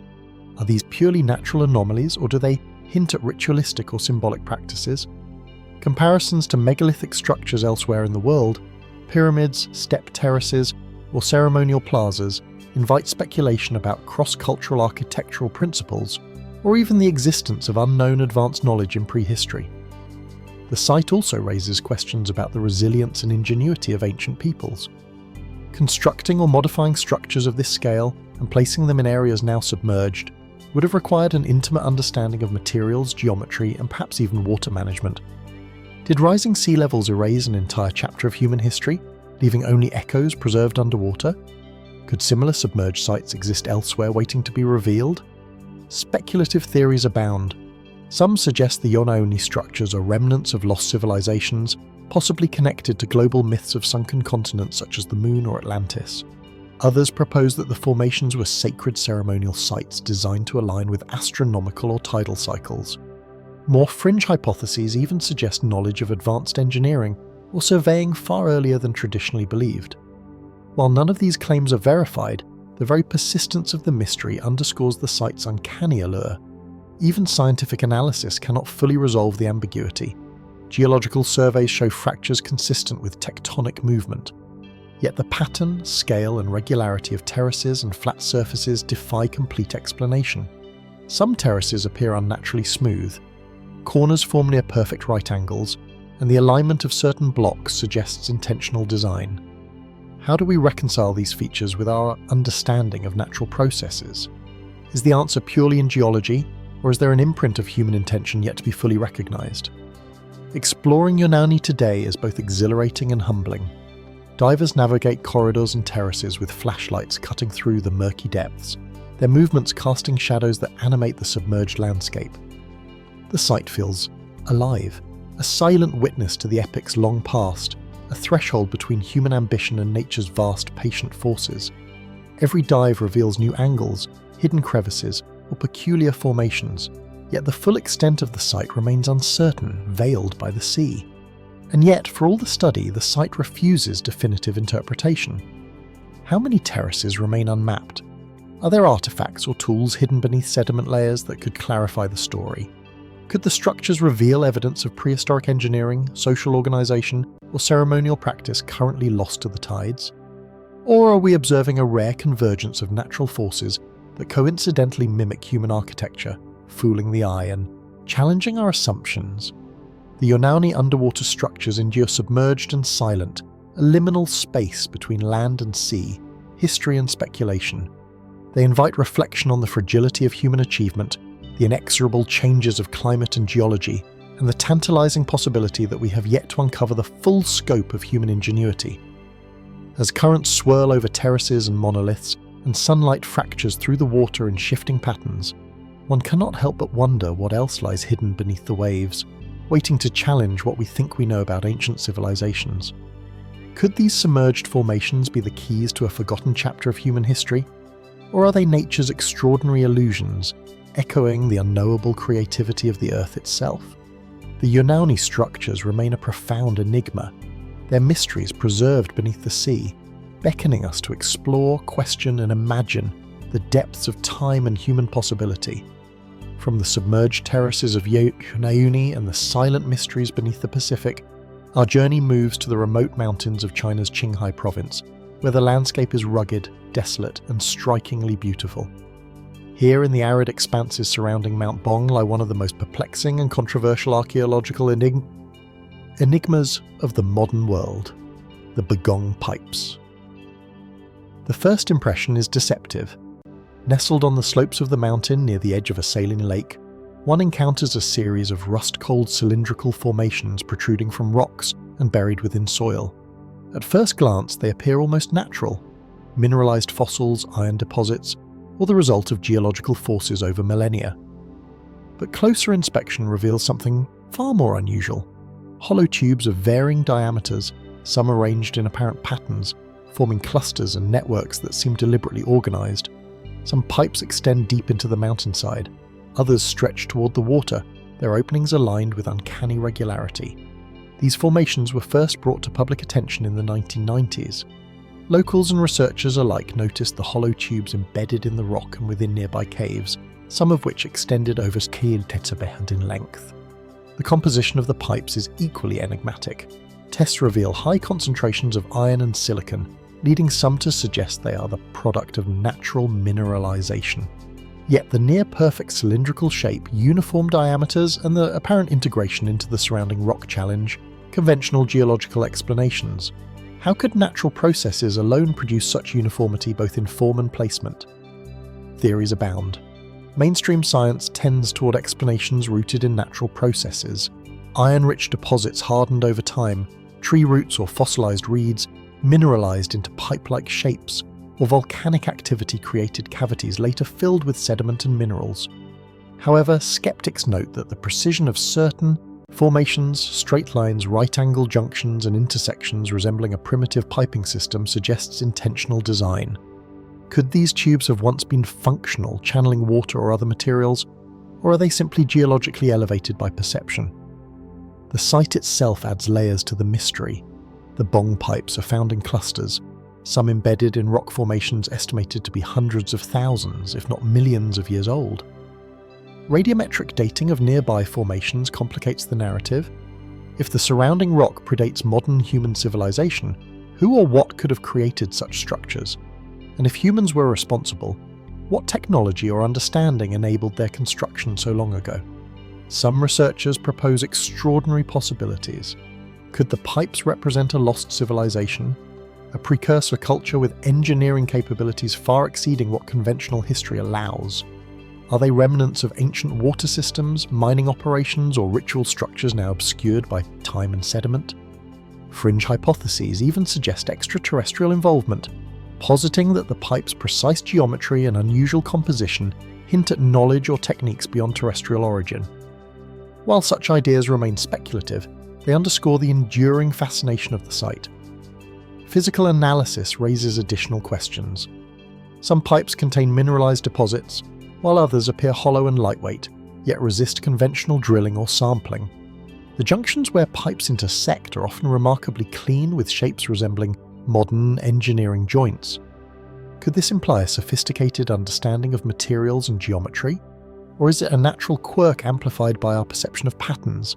And why do some pipes terminate abruptly in solid rock while others extend outward toward the open landscape or toward the nearby lake? The surrounding terrain reinforces the sense of enigma. Mount Bong is itself a dramatic formation. Jagged peaks, deep caves and eroded cliffs. In the valleys, saline lakes reflect the sky like mirrors, and the air is dry and still, carrying a sense of timeless isolation. The pipes, partially buried and partially exposed, emerge like skeletal remains of an ancient invisible infrastructure, silent, stark and profoundly puzzling. Could their placement relate to ancient water collection, ceremonial practice or navigation of the terrain? Or is their pattern entirely coincidental, a product of nature's unpredictable artistry? Walking through the site today, one senses both awe and disgust. The pipes emerging from rock and soil like the veins of the earth itself demand attention. They provoke questions not just of science but of human imagination. How do we interpret structures that seem to straddle the line between natural formation and deliberate construction? And what might they tell us about the planet's history, the possibility of lost cultures, or the unknown ingenuity of ancient peoples? Despite decades of study, the Bong pipes remain unresolved. Some scientists argue they are geological. Others insist human intervention is possible, and still others propose theories beyond current comprehension. The scarcity of corroborating evidence, tools, habitation sites, or written records renders definitive conclusions impossible. Yet the pipes endure, resisting categorization and compelling observers to confront uncertainty, ambiguity, and wonder. Could there be additional networks of pipes hidden deeper within the mountain or submerged beneath the lake? Might further investigation reveal tools, artifacts, or evidence of human engineering? Or will the mystery remain buried in rock and time? And if these formations are indeed artificial, what does that suggest about the capabilities and ambitions of those who created them, or the civilizations that preceded us? The Baigong pipes, rust-cold and enigmatic, remain a testament to the tension between natural wonder and human curiosity. They are at once physical objects, silent witnesses to geological processes and catalysts for questions that reach beyond the known limits of history and archaeology. As the sun sets over the rugged peaks and the lake's surface shimmers with reflected light, one cannot help but wonder how much of our planet's history remains hidden, waiting to challenge our assumptions, provoke our curiosity, and remind us that some mysteries endure stubbornly and silently through the ages. The pipes emerge from stone, from time, from the imagination of all who encounter them. A tangible enigma quietly urging exploration, reflection, and the patient pursuit of understanding. From the rust-cooled pipes of Mount Baigong, embedded in Chinese rock and shrouded in enigma, we journey westward across continents to the arid landscapes of New Mexico, where another perplexing artifact rests, half hidden in the shadow of the sandier mountains, the lost Lunas Decalogue stone. At first glance, the stone seems ordinary, a massive boulder of dark basalt, weathered and unremarkable, set against the sweeping desert and scrubland. Yet etched across its broad, flat surface are lines of characters carved deeply into the rock, forming a complete text, a version of the Ten Commandments written in an ancient script resembling Paleo-Hebrew. The lettering is precise, angular, and unfamiliar, and the very presence of such a text in this remote part of North America is a puzzle that has ignited curiosity and debate for decades. The stone was first brought to scholarly attention in the 1930s, though local legend hints that it had long been known to inhabitants of the region. Scholars, explorers, and amateur researchers have examined it since, attempting to decipher the inscription, verify its age, and determine its origin. Mainstream archaeologists remain skeptical, suggesting the carving could be a hoax, a misinterpretation, or a product of modern exposure to ancient texts. Yet the stone's placement, high against a mountainside, difficult to access and integrated into the natural contours of the rock, gives the impression of deliberate intention. The characters themselves are compelling. They bear a strong resemblance to early Hebrew script used in the 1st millennium BCE, but not identical to any surviving examples. The precision of the carvings. The uniform depth and alignment suggest they were created with considerable skill. Who might have inscribed these letters and when? If authentic, the implications are extraordinary. A presence of ancient Near Eastern knowledge in a region far removed from known trade or migration routes. Could explorers or travellers from distant lands have crossed the Atlantic centuries before conventional history records? Or is the stone a more recent creation designed to provoke or mislead? The stone's context adds to its intrigue. The surrounding desert is littered with petroglyphs and remnants of indigenous habitation, yet none resemble the characters etched into the Decalogue stone. There is no corroborating evidence of broader Hebrew presence. No pottery, tools, or settlement remains. Yet the craftsmanship of the stone, the choice of location, and the survival of the inscription through centuries of weathering all suggest an intentional effort to preserve knowledge in a remote, enduring place. Speculative interpretations abound. Some researchers propose that the stone was a message left by explorers, traders, or even mariners from ancient Israel or Phoenicia long before Columbus. Others suggest it was carved by later settlers familiar with ancient Hebrew scripts who wished to leave a spiritual or esoteric message for posterity. Theories range from religious pilgrimage, secret societies, and cultural diffusion to more extraordinary ideas of pre-Columbian transoceanic contact. Each hypothesis raises questions as compelling as the stone itself. Who, how, and why? The physical features of the carving provoke further contemplation. The lines of text follow the contours of the rock naturally, yet with remarkable consistency. Certain letters are slightly eroded, while others remain sharply defined, suggesting differential exposure to wind and precipitation. Could this pattern indicate age, a long period of weathering, or recent alteration? And what of the sheer audacity of the placement high on a boulder commanding a view over the valley below, visible yet protected from casual disturbance? Was the location chosen for symbolism, visibility, or simple practicality? Walking around the stone, one notices its integration with the surrounding landscape. Small crevices collect rainwater. Desert winds carve echoes across the mountainside. The boulder seems less a passive object than a silent witness as perched to endure the elements in time. Every angle, every line of text seems designed to provoke contemplation, hinting at a message meant to endure beyond the generations that created it. The lost Lunas Decalogue stone also challenges our understanding of historical diffusion. The Paleo-Hebrew script, though ancient, is not documented anywhere in pre-Columbian America. Could the stone represent evidence of lost voyages, shared knowledge across oceans, or an intentional act of cultural transplantation? Or is it the product of a later mind, fascinated by the distant past and skilled enough to render a convincing artifact? Each interpretation deepens the mystery, highlighting the tension between possibility and skepticism. Even today, researchers return to the site, measuring, photographing, and attempting to decipher the inscription. Advanced imaging reveals subtle chisel marks, slight variations in depth, and areas where weathering has revealed layers of rock beneath the surface. Yet no consensus emerges. The stone remains a puzzle, a single tangible piece of evidence that resists easy explanation. Could the inscription hold additional messages, secrets encoded in the choice of words, spacing, or orientation? Or is it simply a singular statement, enigmatic precisely because it defies context? As the sun sets over the desert and the shadows stretch across the foothills of the sandier mountains, the Decalogue stone seems to absorb the fading light, standing stuntedly as it has for centuries. It is a reminder of the endurance of human curiosity, of the ways we attempt to communicate across time, and of the mysteries that continue to challenge our understanding of history. How many other artifacts like it lie hidden in remote valleys, mountains, deserts, waiting to challenge assumptions about human movement, knowledge, and ingenuity? And what truths might the stone ultimately reveal if studied with patience, insight, and imagination? The Lost Lunar Decalogue. Stone endures, a monolith of ambiguity and wonder, bridging continents, cultures, and epics. It is a quiet challenge to all who encounter it, inviting reflection, study, and the timeless question: what stories, histories, or messages from the distant past are still hidden, waiting for discovery? From the weathered boulder of New Mexico and the inscribed enigma of the lost Lunas Decalogue stone, we journey southward across the continent to the dense tropical lowlands of Mexico's Yucatan Peninsula. Here, amidst the vibrant green of the jungle, rises one of the most remarkable remnants of the ancient Maya civilization, the Chichen Itza Observatory, known locally as El Caracol. At first glance, El Caracol seems almost unassuming.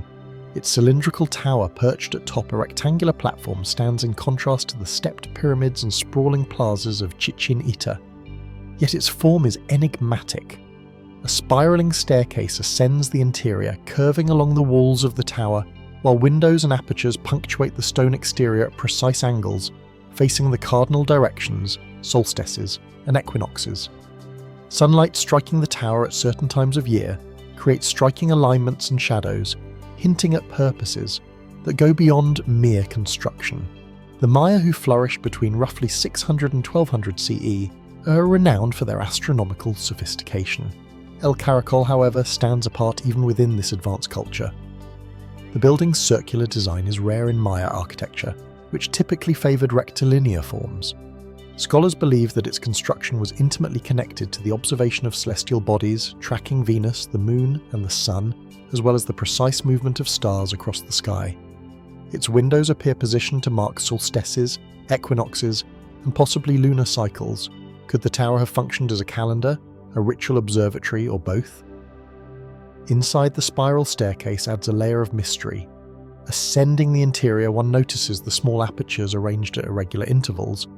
Were these designed to allow precise sightlines to distant celestial objects? Or were they symbolic, representing the movement of the planets, deities, or cycles of time itself? Mainstream theory emphasizes practicality.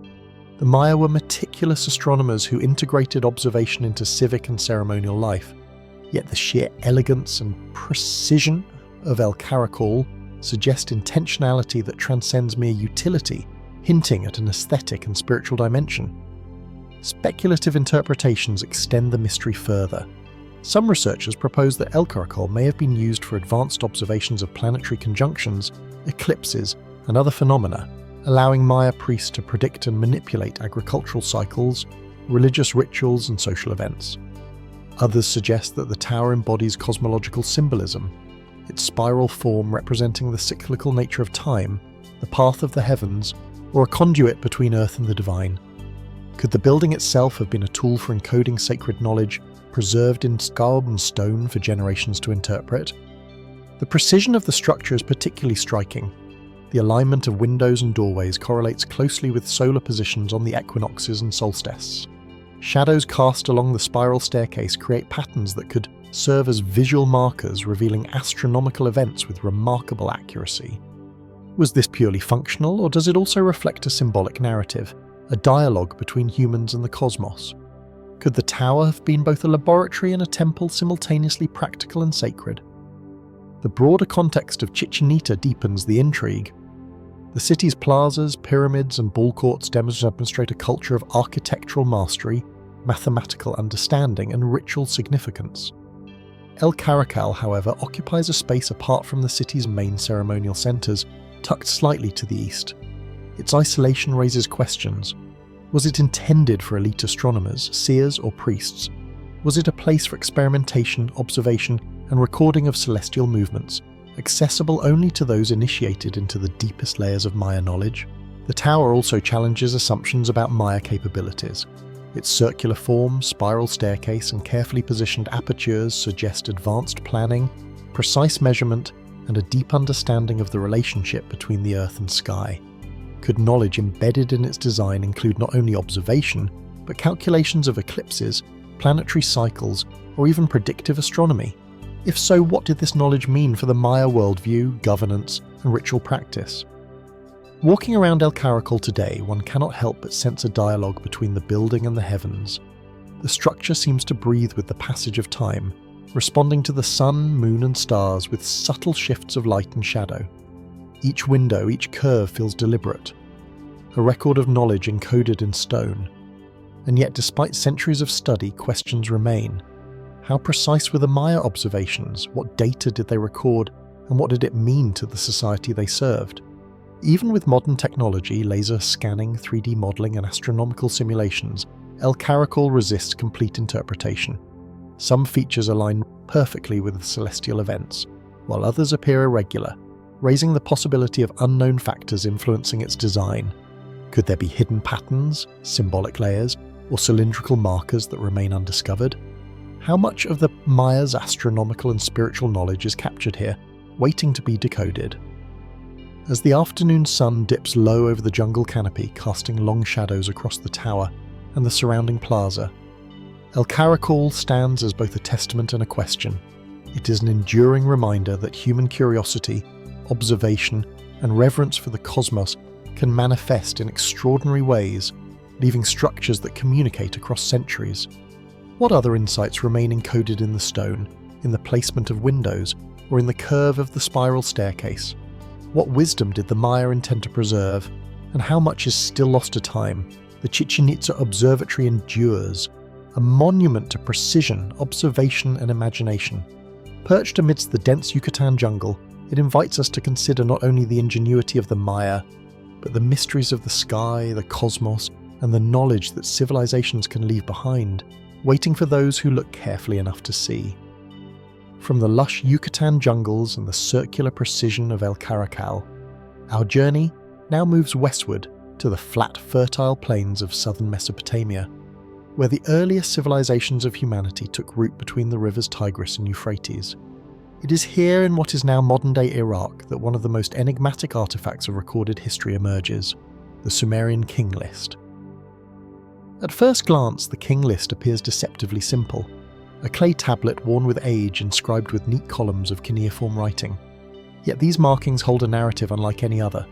The list chronicles the rulers of Sumer, and ancient civilization dating back to the 3rd millennium BCE, and stretches across epics, recording reigns of astonishing lengths for the earliest kings, sometimes lasting tens of thousands of years. Names of rulers are followed by their cities and their years of reign, culminating eventually in the more historically verifiable dynasties of Uruk and Logos. The tablet itself is fragile, often fragmented, yet the text endures, its message as intriguing today as when it was first inscribed over 4,000 years ago. Scholars have long debated its meaning. Was it an attempt to create a continuous history of Sumerian civilization, blending myth and reality? Or was it more symbolic, a reflection of divine favour, or the cultural memory of an age now obscured by time? The extreme lengths of reign attributed to early kings raise fundamental questions. Were these purely mythological, intended to connect human rulers to gods? Or could they hint at a lost understanding of time, longevity, or historical recording? The context of the king list further deepens its mystery. Found in multiple copies at different Mesopotamian sites, including Nippur, Ur, and Larsa, the tablets reveal a consistent tradition of recording rulers. Yet the narrative is selective. Some rulers are omitted entirely. Some cities dominate certain versions of the list while barely appearing in others. Was this selective recording a political statement, a reflection of shifting power, or a deliberate framing of history designed to legitimize certain dynasties over others? The blending of myth and history is particularly striking. The earliest entries include kings said to have ruled before a flood that swept across the land, a catastrophic event that resonates with later Mesopotamian flood narratives, including the Epic of Gilgamesh. Could these kings represent real figures, whose lifespans were exaggerated over generations? Or were they symbolic? Each reign a metaphor for the cumulative wisdom, achievements, or divine mandate of the Sumerians. The impossibly long reigns, some exceeding 28,000 years, challenge the imagination and invite speculation about what the ancients sought to communicate through these numbers. Scholars have also noted the remarkable organisation of the king list. The systematic recording of kings, cities and museo, and durations reflects a sophisticated understanding of administration, chronology, and the importance of historical memory. Even if some portions are legendary, the very act of creating such a list demonstrates a culture capable of abstract thought, recording, and the desire to preserve a sense of continuity across generations. Yet it also raises questions. How much of this knowledge was derived from oral traditions, temple records, or lost sources? And how did the compilers decide which kings and events were worthy of inclusion? Speculative theories extend the enigma further. Some suggest that the extreme reigns could indicate forgotten knowledge of longevity, loss, technology, or even interactions with beings beyond human understanding. Others propose that the king list encodes symbolic numerology, astronomical cycles or ritualized concepts of time that remain obscured to modern interpretation. While these ideas remain speculative, they highlight the enduring fascination of the text, which straddles the boundary between myth, history, and human imagination. The tablet's physical presence reinforces its gravity. The soft, curved impressions of the cuneiform wedge, pressed into malleable clay thousands of years ago, create an intimate connection across millennia. Each line, each name is a whisper from the past, a record of rulers whose very existence teeters between historical reality and mythological grandeur. Handling a tablet or even examining its facsimile evokes the voices of ancient scribes and the societies that entrusted them with the task of preserving memory. Even today, the Sumerian king list defies complete interpretation. Despite decades of scholarship, debates continue over which kings were real, which reigns were symbolic, and what purpose the extraordinary chronology served. Was it propaganda, a theological text, a mnemonic device for preserving lost histories, or something more, an attempt to connect humanity to the divine, to reconcile mortal experience with cosmic time? Walking across the alluvial plains where Uruk and Eridu once flourished, one can almost feel the weight of centuries pressing against the present. The rivers that nourished early civilizations continue to flow, yet the stories of kings, floods, and dynasties remain partially hidden in clay tablets awaiting interpretation, understanding, and reflection. How much of what the Samaritans recorded was literal, symbolic, or encoded in ways we have yet to fully grasp? The Samaritan king list endures a bridge between myth and history, chronology and imagination. It challenges modern assumptions about the origins of civilization, the recording of memory, and the human desire to preserve order against the eraser of time. As the sun sets over the Mesopotamian plains, casting long shadows across ancient ruins and riverbeds, one cannot help but ask, how much of humanity's earliest history remains obscured by myth, forgotten by time, or waiting patiently to be rediscovered?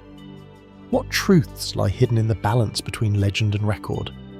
And how might they reshape our understanding of human beginnings? The king list, etched in clay and echoing across millennia, reminds us that some of history's deepest mysteries are not lost. They are simply waiting to be read, interpreted, and wondered over. From the ancient plains of Mesopotamia and the enigmatic Sumerian king list, our exploration shifts westward to the heart of the Roman Empire, where one of archaeology's quietest yet most perplexing mysteries awaits: the Roman dodeca.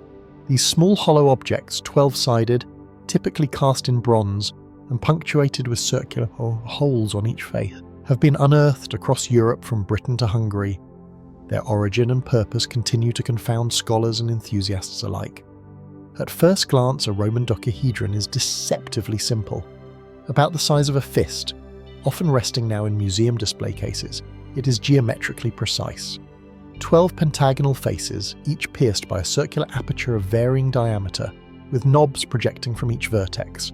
The metal, weathered and sometimes pitted by age, hints at centuries spent buried in soil or submerged in the earth. Yet the form remains remarkably intact, preserving the symmetry and design choices of its makers. The craftsmanship suggests a society attentive to detail, geometry, and perhaps function. But for what purpose? Over 100 examples have been discovered, primarily from the 2nd and 3rd centuries CE. Yet no contemporary texts describe them, no inscriptions indicate their use, and no records in Roman literature clarify their significance.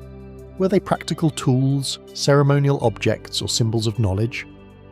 The distribution of the dodecahedra, found primarily along the borders of the empire in regions of Gaul, Germania, and Pannonia, adds another layer of intrigue.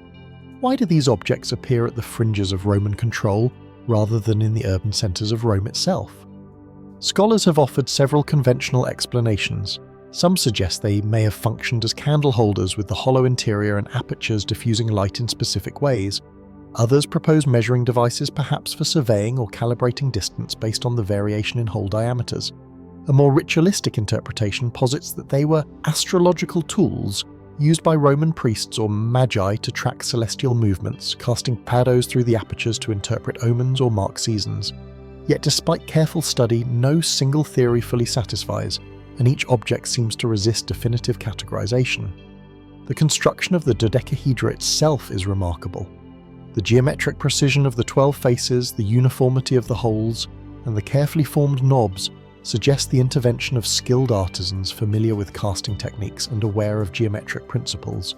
Could these objects reflect advanced understanding of measurement mathematics or symbolic encoding? And if so, why would a culture as literate and documented as Rome leave no written record explaining them? Some fringe theories have emerged, offering more speculative possibilities. Certain researchers propose that the dodecahedra may have been calibration tools for surveying or military engineering used to estimate distances, or angles in construction or artillery placement. Others suggest they could have been knitting or textile instruments designed to measure the thickness of threads or tension in fabrics, a claim supported by the consistent size variation of the holes across different examples. Yet no experiment has conclusively replicated their intended function, leaving each explanation open to debate. The placement of discovered dodecahedra is as puzzling as their design. Many are found in rural, often isolated areas, fields, riverbanks, or near roads connecting provinces. Does this hint at a practical function tied to travel, measurement, or trade? Or is their location connected to ritual or symbolic use? Perhaps offerings left along routes or boundaries to confer protection or favour. The absence of accompanying artefacts, inscriptions, or contemporary accounts renders these questions especially difficult to answer. Examining a dodecahedron closely, one becomes aware of the subtle elegance of the object. Each pentagonal face aligns perfectly with its neighbours. The holes vary in size, almost suggesting gradation or scaling.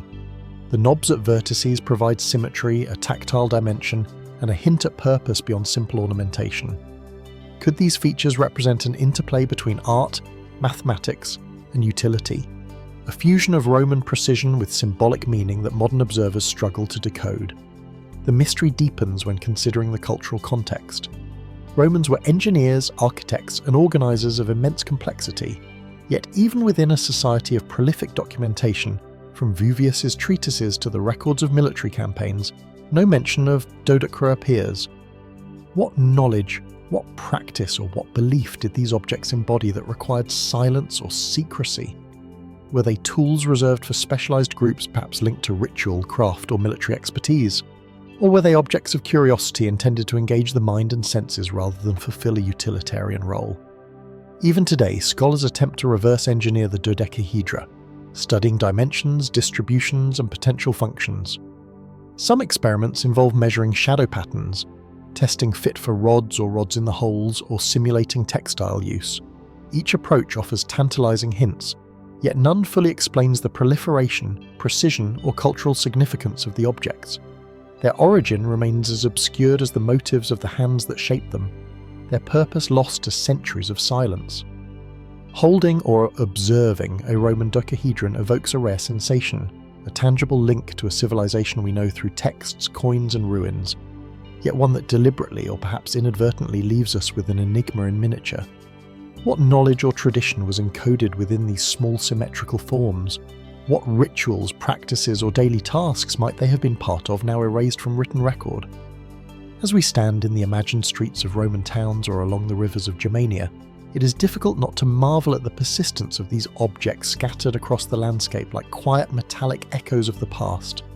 They challenge assumptions about the completeness of historical knowledge and remind us that even well-documented civilizations can leave fragments of mystery waiting to be interpreted. The Roman dodecahedra endure silent, geometric, and elusive small objects that hint at knowledge, ritual, or utility now lost to time. They invite reflection on the creativity, ingenuity, and perhaps secrecy of their makers.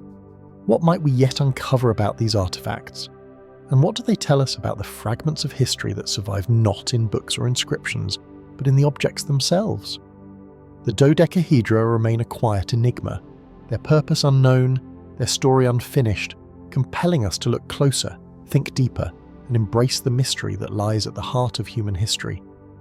From the small, precise geometry of Roman dodecahedra scattered across the provinces of an empire, our journey now moves far south to the rolling hills and ancient rocks of South Africa, where one of the most understated yet perplexing archaeological mysteries resides: the Klerksdorp spheres. At first glance, these objects appear almost mundane. Small metallic spheres, typically less than a few centimetres in diameter, worn smooth by time and handling. Yet closer inspection reveals remarkable features. Some are perfectly round. Others display intricate ridges, grooves, or concentric rings etched into their surfaces. They are composed primarily of pearlite, a soft mineral. Yet their preservation over millions of years embedded in rock formations dated to the Yar Precambrian period roughly 2.8 billion years ago challenges conventional understanding of human history and toolmaking. The spheres were discovered in the 1940s near the town of Clark, embedded within pyrrolite deposits, a mineral commonly used in the region for ceramics and industrial applications. Geologists confirm that the surrounding rock is extraordinarily ancient, predating any known human civilization by billions of years. Yet these objects, with their near-perfect symmetry and apparent design, suggest intentionality, or at the very least provoke questions that conventional geology struggles to answer fully. Mainstream science generally interprets the Clark spheres as concretions, naturally formed nodules created by mineral deposition over vast periods of time. Through slow accumulation and crystallization, mineral spheres and ovoids can take shape, occasionally producing strikingly regular forms. Yet the precision of some spheres, especially those with grooves that appear too uniform to be entirely natural, provokes doubt. How likely is it that natural processes alone would produce not only spherical forms but also ridges and parallel grooves with such apparent regularity?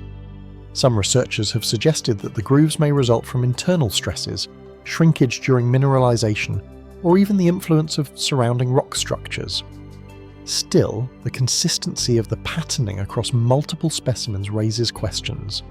Are these features purely incidental, or might they hint at processes we do not yet fully understand? Could they be evidence of phenomena in the Earth's crust that occasionally yield geometric perfection in unexpected ways? The sphere's distribution adds another layer to the mystery. Found across different layers of puerile, they vary in size and complexity. Some are simple and almost featureless, while others display intricate markings and ridges that seem too deliberate to be dismissed outright. Their presence in ancient rock beds, untouched by human activity until modern mining exposed them, challenges assumptions about their origin.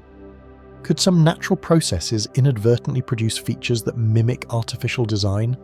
Or are we witnessing the remnants of an unknown event or mechanism from deep in Earth's geological history? Speculative interpretations abound.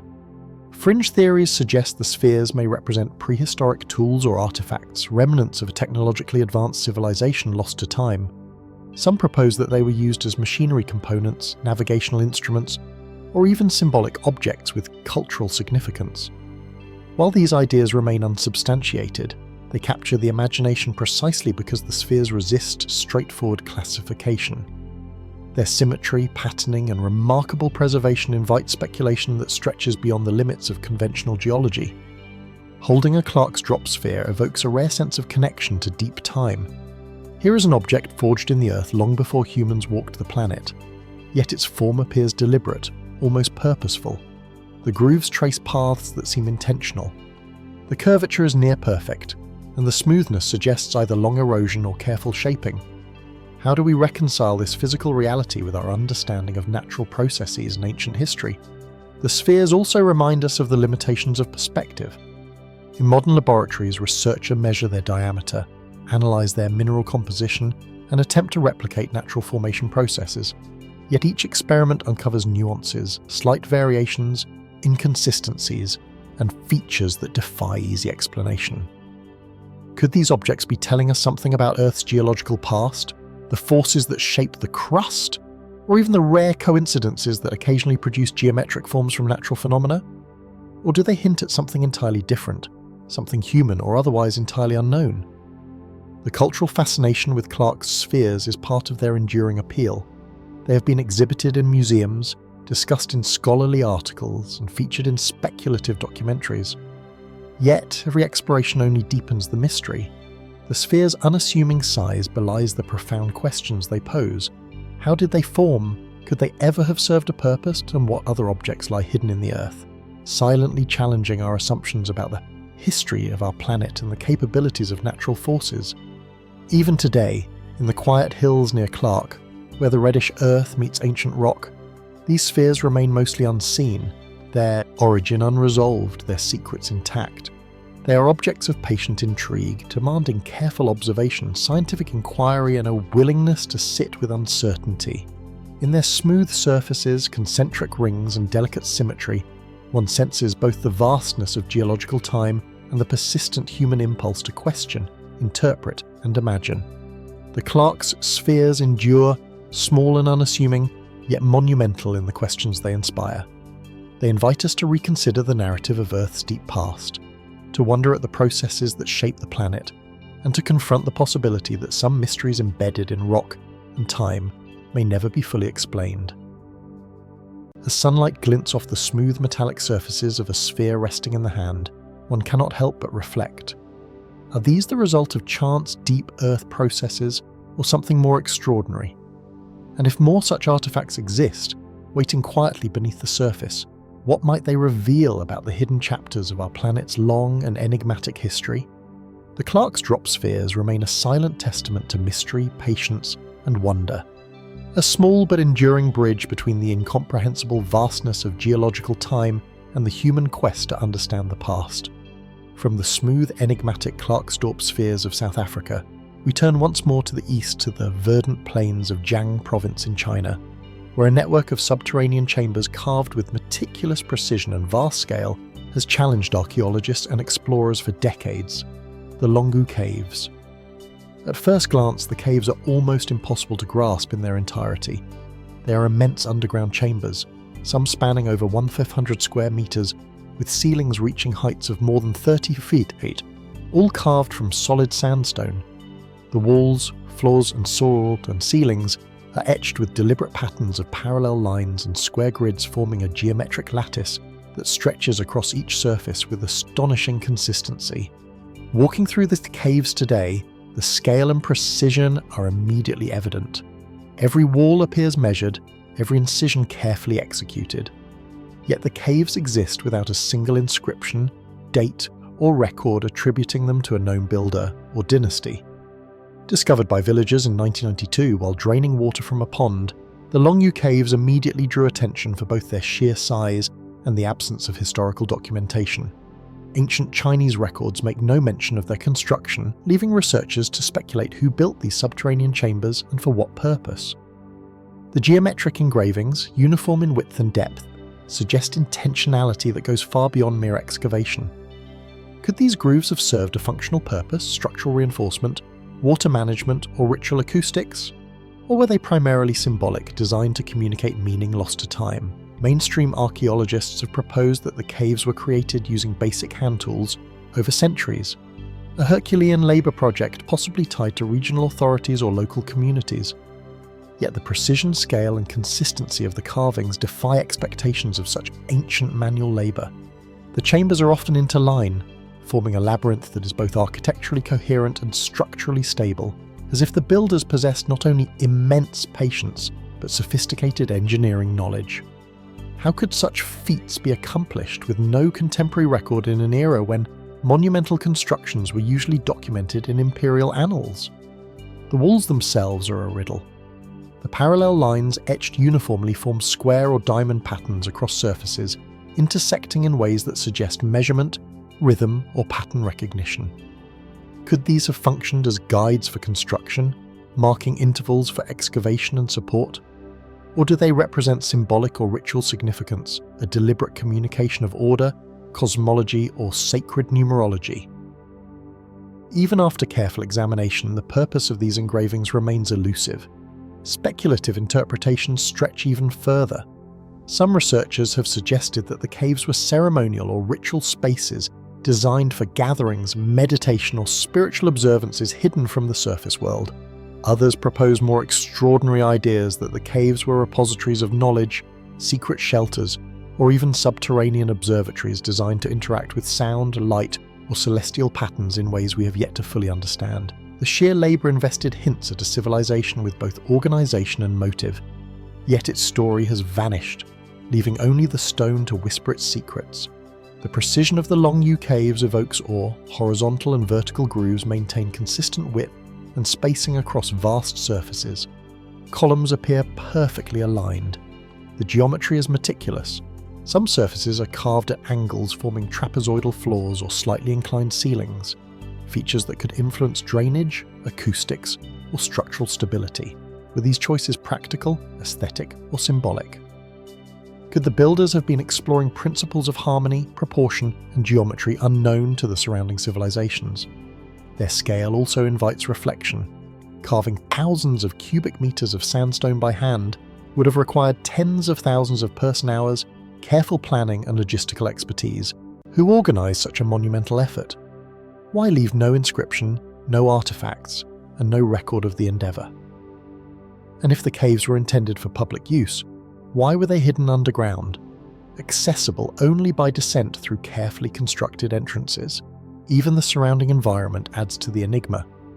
The caves lie beneath agricultural land, now intersected by modern roads and villages, yet they remain extraordinarily well preserved. The sandstone resists erosion, water drains naturally through carefully carved channels, and the support, geometric engravings remain sharp as if deliberately designed to endure millennia. Could the creators have anticipated the ravages of time, crafting a legacy to speak significantly across centuries? Exploration today is both exhilarating and humbling. Standing within a cavern, one can trace the parallel lines along the ceiling, feel the cool stillness of the subterranean air, and sense the human effort that must have gone into each incision. Every angle, every groove seems deliberate, yet their meaning remains just out of reach. Are we witnessing a form of ancient communication, or an elaborate architectural experiment lost to history? The Longyou Caves endure as one of the most profound enigmas of human construction. They remind us that civilizations are capable of astonishing feats, sometimes leaving no written explanation, no trace beyond the enduring labour embedded in stone. How much knowledge, artistry, or intent lies hidden in their walls? What purposes, rituals, or discoveries prompted their creation? And what other secrets might the caves conceal beneath the shadows of their geometric precision? As the dim light filters into the subterranean halls, casting shadows along the edged patterns, one cannot help but wonder who carved these monumental chambers, and why did they leave no record? How many mysteries of human ingenuity remain concealed beneath the earth, waiting for discovery, interpretation, and reflection? The Longyou Caves endure, silent and precise, a subterranean testament to labour, vision, and mystery. Their engravings, vast yet delicate, challenge our understanding of the past, inviting us to look deeper, think critically, and confront the astonishing possibilities of what remains hidden beneath the earth. From the subterranean geometry and silent grandeur of the Longyou Caves, our exploration moves across oceans and continents to the humid lands and rolling hills of Costa Rica, where another enigma of stone emerges, the stone spheres of Costa Rica. Scattered across the dense vegetation and river valleys of the Deza and surrounding regions, these stones appear deceptively simple at first glance. They are spherical, smooth, and unnervingly precise, ranging in size from a few centimetres to more than 2 meters in diameter, and some weighing several tons. Yet their perfection, the near flawless roundness and careful placement across ancient sites, suggests a level of craftsmanship and purpose that raises immediate questions. How were these spheres created with such precision, and why? The first documented encounters with the spheres occurred in the 1930s during agricultural clearing, though local legends hint at knowledge of them long before. Crafted from granodiorite, a dense igneous rock.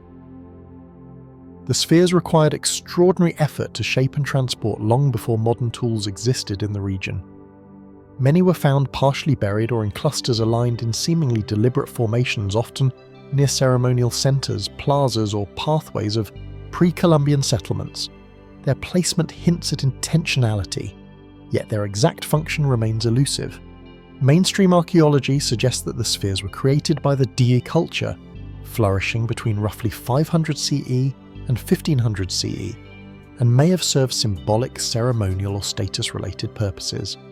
Some propose that the spheres represented markers of power, social hierarchy, or territorial boundaries, while others suggest astronomical alignments, echoing the practice of other ancient civilizations using stones to track celestial events. Yet despite extensive study, no inscriptions, tools, or records explicitly explain their purpose, leaving ample room for speculation. The sphere's sheer precision continues to challenge researchers. While some appear almost mathematically perfect, others very subtly, yet maintain a harmonious aesthetic, suggesting intentional design rather than accidental formation. The effort required to carve and polish stones weighing several tons raises further questions. How did the deck move these massive spheres, transport them across uneven terrain, and position them with such apparent care, all without metal tools or wheeled vehicles? Could their placement involve ritual significance, astronomical observation, or symbolic communication across distances? Speculative interpretations extend the mystery even further. Some suggest that the spheres may have functioned as cylindrical markers aligning with solstices, equinoxes, or lunar cycles. Others propose cosmological symbolism where each sphere represents celestial bodies, deities, or principles of order. Certain fringe theories even entertain the possibility of knowledge or influence beyond conventional explanation, highlighting the uncanny precision and smoothness of these stones as evidence of technologies or techniques lost to time. While such claims remain unverified, they underscore the profound sense of wonder that the spheres inspire. The spatial arrangements of the stones add yet another layer of intrigue.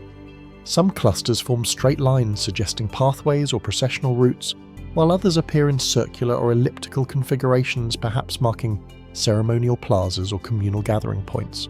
Could these arrangements have been deliberate expressions of cosmology aligning earth and sky, humans and ancestors? Or were they markers of social hierarchy with placement reflecting political or ritual importance? Even the tactile experience of the spheres evokes fascination. Running a hand along the surface reveals smoothness almost unnatural in its consistency achieved through laborious grinding and polishing. Some spheres display subtle imperfections or grooves, raising questions about whether these were intentional, symbolic, or the result of natural erosion over centuries. Their physicality, weight, and permanence give them a presence that demands contemplation, a silent testimony of effort, skill, and perhaps meaning we no longer fully grasp. The context of the surrounding region adds to the enigma. The Dis Delta, rich in rivers and fertile lands, was a hub of pre-Columbian culture where communities engaged in agriculture, trade, and ceremonial life. The spheres appear deliberately integrated into this landscape. Yet their monumental effort contrasts sharply with the apparent simplicity of other artifacts from the same period. Why dedicate such labour and skill to crafting spheres rather than utilitarian tools or structures? Could the answer lie in spirituality, governance, or cosmological belief systems that remain largely undocumented? Even today, conservation efforts reveal the spheres in varying conditions. Some perfectly preserved, others cracked or displaced. They sit quietly in museums or partially buried at excavation sites, continuing to provoke wonder and debate. Modern analysis, including measurements of diameter, symmetry, and placement, confirms the meticulous care taken by their creators. Yet, despite centuries of archaeological work, their ultimate purpose, method of creation, and cultural meaning remain unresolved. The stone spheres of Costa Rica endure as a quiet but profound mystery. They are at once ordinary and extraordinary, small enough to be held yet monumental in ambition and labour, simple in form yet suggestive of knowledge, symbolism, and design sophistication. They evoke questions not only about the Desi culture, but also about human ingenuity, the impulse to create meaning in stone, and the enduring power of objects to communicate across millennia.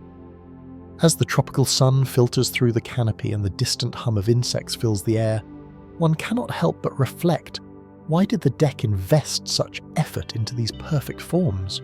What knowledge, ritual, or symbolism was embedded in their shapes, their placement, and their smooth surfaces? And how many other secrets of the ancient world remain quietly waiting beneath the earth, hidden yet preserved, whispering to those willing to look closely? The stone spheres endure, mysterious and immaculate, silent witnesses to human endeavour, vision, and wonder. They remind us that even in the humid jungles of Costa Rica, ancient hands sought to leave a lasting mark, one that continues to intrigue, inspire, and defy explanation. From the enigmatic stone spheres of Costa Rica, we return to the timeless sands of Egypt, where the sprawling necropolis of Saqqara holds secrets etched not only in stone, but in the careful alignment of structures that have stood for nearly 5 millennia. Among these, the step pyramid of Djoser and its surrounding complex emerge as a testament to ingenuity, ritual, and mystery, its orientation and relationships to the stars sparking questions that endure even today. The step pyramid rises in deliberate layers, each mastaba-like tier stacked above the other in a visual rhythm of precision. It is surrounded by courtyards, chapels, and smaller tombs forming a complex that is both functional and monumental. Yet beyond its immediate grandeur lies a subtle, almost imperceptible design language. The pyramid is oriented along cardinal points, and certain axes appear to align with significant celestial events, particularly the rising and setting of prominent stars in the ancient Egyptian sky. Standing among the carefully laid stones, one senses the precision, the intentionality, and the almost ritualistic care that guided its construction. Archaeologists generally attribute the step pyramid's alignment to the Egyptians' early mastery of astronomical observation, using the positions of stars to determine cardinal directions for religious and ceremonial purposes. Yet some alignments are peculiar. Certain axes of the complex point not merely to the cardinal points, but to specific constellations and heliacal risings, raising questions about the depth of astronomical knowledge possessed by Jose's architects. Were these alignments practical, spiritual, or a combination of both? Did they serve a cylindrical function, marking the passage of seasons, or a symbolic one connecting the earthly and the divine? Adding to the intrigue, the step pyramid is part of a broader necropolis that includes 3 other pyramids at Saqqara, lesser-known mastabas, and the surrounding necropolises of Memphis. The spatial relationships between these structures suggest careful planning over centuries. Could the placement of the step pyramid and its satellite tombs encode more than architectural order? Might the complex itself function as a cosmic map reflecting celestial mechanics in stone? If so, what knowledge guided these alignments? And how was it preserved across generations without a written record of astronomical methodology at the time? Speculative interpretations often extend this mystery further. Some researchers have proposed that the pyramid's orientation could correlate with the circumpolar stars, which never set below the horizon, embodying concepts of eternity, divine permanence, or afterlife pathways. Others point to the pyramid's proximity to sacred sites and its alignment with the Nile as potentially symbolic, connecting terrestrial and celestial domains in ways still not fully understood. Could these alignments have been a form of ritualized architecture designed to merge religious belief, political power, and cosmic understanding into one cohesive vision? The pyramid's construction itself deepens the enigma. Carved blocks, precise corners, and carefully leveled tiers all suggest remarkable skill, planning, and labor management.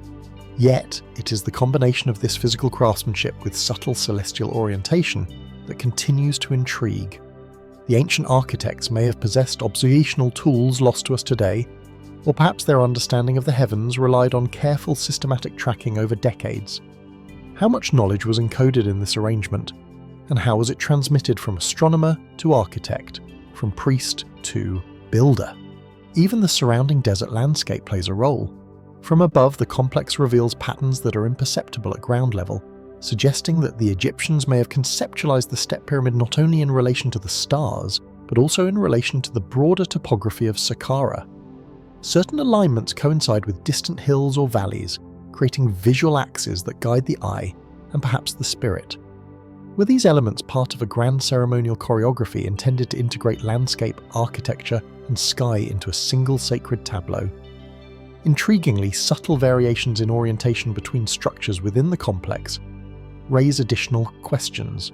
Some chapels and subsidiary tombs deviate slightly from the main pyramid's axis, hinting at corrections, experimentation, or a symbolic hierarchy encoded in space itself. Could these deviations have held meaning lost to time? Did they represent shifts in ritual practice, astronomical recalibration, or political power? Each angle, each shift suggests intention, yet the reasoning remains veiled. The step pyramid's alignment also invites reflection on human ambition and curiosity. Constructed over a millennium before the Great Pyramid of Giza, it demonstrates that early Egyptian builders were already capable of integrating monumental architecture with astronomical observation. Yet the precise knowledge, methods, and cosmological principles remain largely inferred rather than documented. The stones speak more eloquently than any surviving papyrus, yet their message is partial, demanding interpretation, imagination, and careful study. Standing today amidst the step pyramid and the silent stones of Saqqara, one senses both permanence and mystery. The pyramid is at once a physical achievement and an intellectual enigma. Its stepped tiers are a reminder of human ingenuity, and its alignment a hint at knowledge that transcends what has survived in writing. How much of this precision was intentional and how much remains beyond our understanding? How many cosmic calculations, ceremonial principles, or lost techniques are preserved only in the angles, axes, and alignments that endure to this day? The Saqqara step pyramid alignment continues to inspire awe, bridging human aspiration with the cosmos, inviting reflection on the interplay of architecture, ritual, and celestial observation. It whispers across millennia, what was the full intent of its builders? What secrets of astronomy, symbolism, and sacred design might still lie hidden within its stones? And how many more layers of meaning wait silently beneath the sands, challenging us to look closer, think deeper, and marvel at the ingenuity of ancient Egypt. From the towering stone monuments of Saqqara, where architecture and astronomy converge in silent dialogue with the cosmos, we now travel northwest to the fertile valleys and rolling hills of the Central Balkans, where one of Europe's earliest and most enigmatic expressions of human creativity awaits. The Vinca figurines of Serbia, unearthed over a century ago along the banks of the Danube and Morava rivers, these small clay figures, often no larger than a human hand, evoke both curiosity and profound mystery. Crafted by the Vinca culture which flourished between roughly 5700 and 4500 BC. The figurines are remarkable for their abstract stylized features, delicate torsos, exaggerated eyes, and intricate patterns etched into their surfaces. Some appear humanoid, while others suggest hybrid forms, perhaps merging human and animal traits. The care and attention evident in each piece hint at ritual significance, symbolic meaning, or a form of early artistic expression that resonates across millennia. Archaeologists widely agree that the Vinca figurines played a role in ritual or religious practices, possibly connected to fertility, social status, or community identity. Many are female in form, their rounded features interpreted as representations of fertility deities or maternal symbolism. Yet the uniformity of certain motifs, the triangular torsos, oval faces, and paired incisions suggests more than mere decoration. Could these patterns encode information, tell stories, or serve as a prototyping system, hinting at the cognitive complexity of this early European society? The context of their discovery adds another layer of intrigue. The figurines were found in domestic settings, burial sites, and sanctuaries, often alongside pottery, tools, and ornaments. Their placement indicates both everyday and ceremonial use, yet their meaning remains opaque. Some figurines show wear that suggests handling, while others appear pristine as if intended primarily for display or to spiritual veneration. What drove the distinction between these pieces? Were some intended for ritual interaction, and others as symbolic markers of belief or status? Speculative interpretations deepen the mystery. Certain scholars have proposed that the Vinca figurines may represent early forms of symbolic communication, perhaps a precursor to writing. Patterns on some figurines resemble repetitive symbols or incisions, raising the possibility that these objects conveyed meaning beyond their physical form. Could these small artifacts have encoded knowledge, ancestry, or sacred concepts in a society for which we have no written record?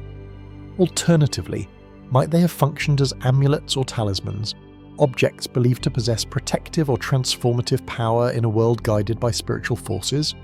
The craftsmanship itself invites reflection.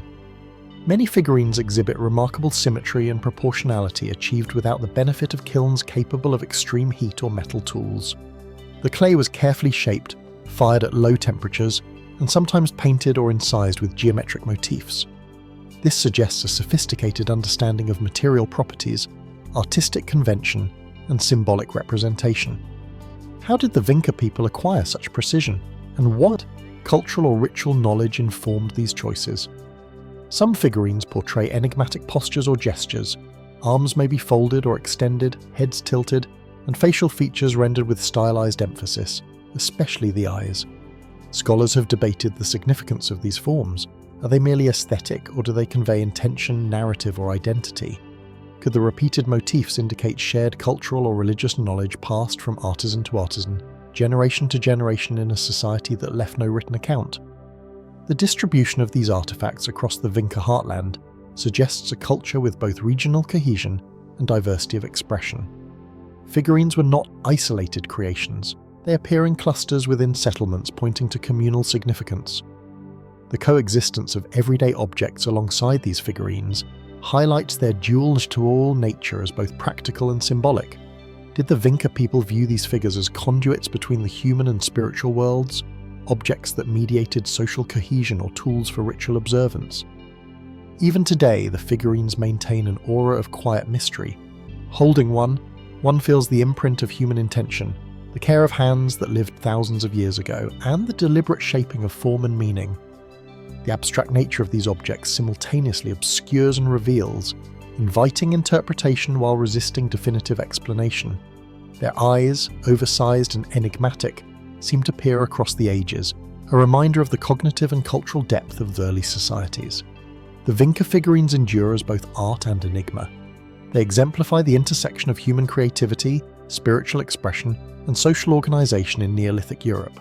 Yet their full significance remains elusive. What stories, rituals, or beliefs are encoded in clay?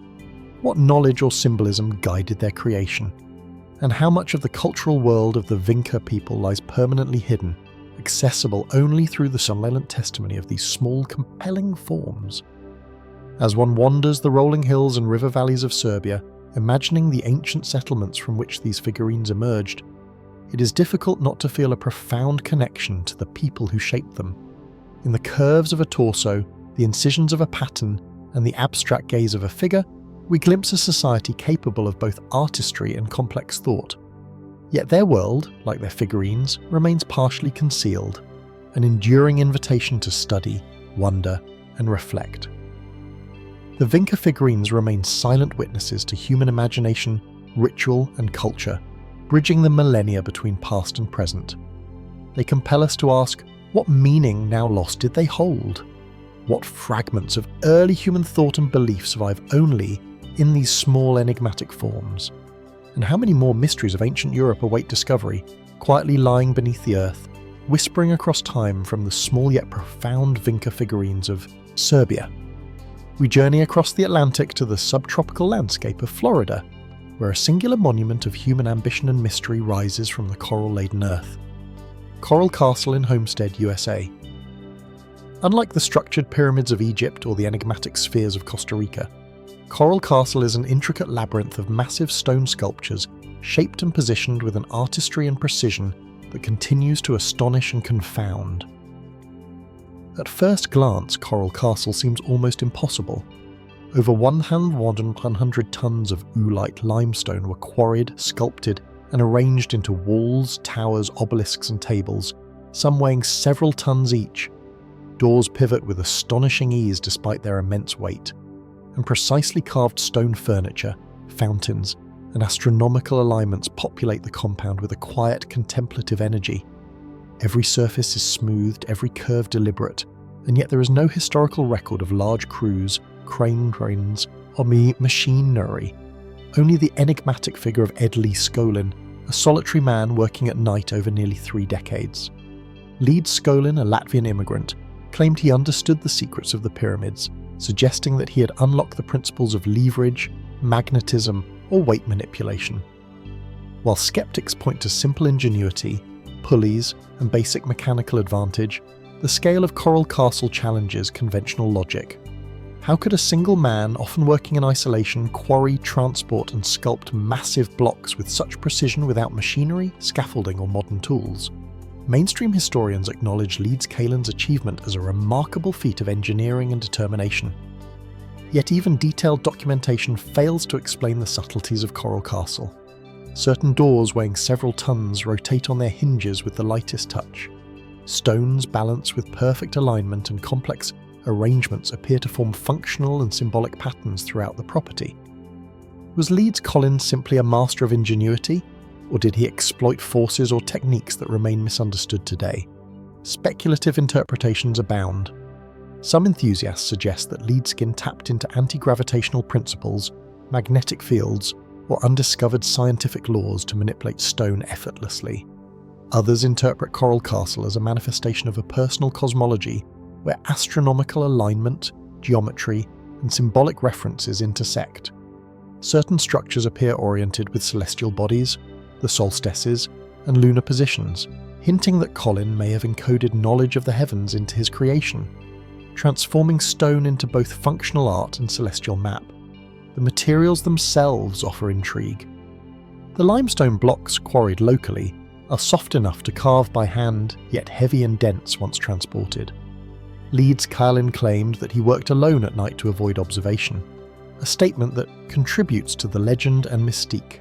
Witness accounts describe him moving massive blocks seemingly without effort, leading to questions about hidden methods, lost techniques, or perhaps knowledge of physics that transcended conventional understanding. Could there be principles in leverage, counterweight, or mechanical advantage that once fully understood explain these feats without venturing into the extraordinary? Or is there something more subtle, more mysterious at play? The aesthetic of Coral Castle itself reinforces its enigmatic nature. Walls curve seamlessly, doors pivot almost magically, and sculptures combine utility and artistry with uncanny precision.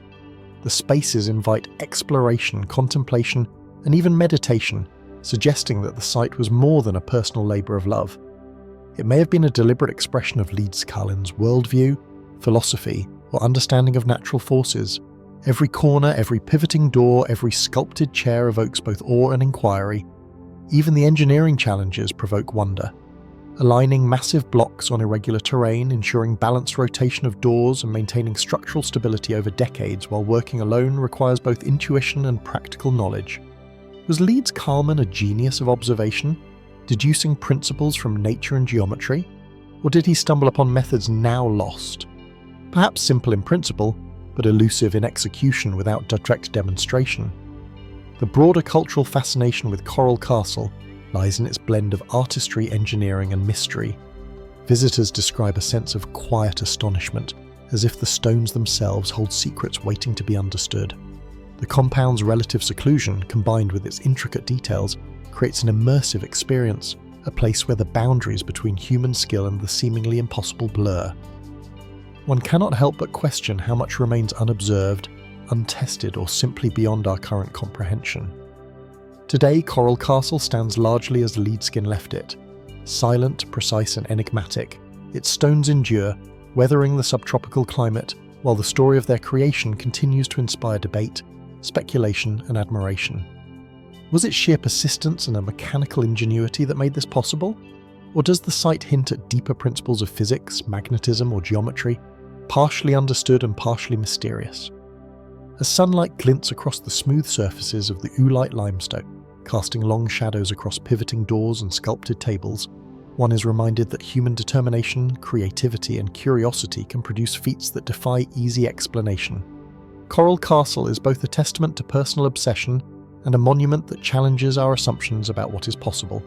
The mystery of Coral Castle endures not merely in the mechanics of moving tons of stone, but in the questions it raises about knowledge, ingenuity, and the human capacity to manipulate the physical world in ways that continue to elude full understanding. What secrets, hidden in Leeds, Colin's methods remain just beyond reach? And what does Coral Castle teach us about the interplay of obsession, skill, and the enduring allure of the unexplained? It stands quiet and immovable, inviting the curious to explore, to wonder, and to confront the possibility that some mysteries, no matter how tangible, may forever keep their secrets.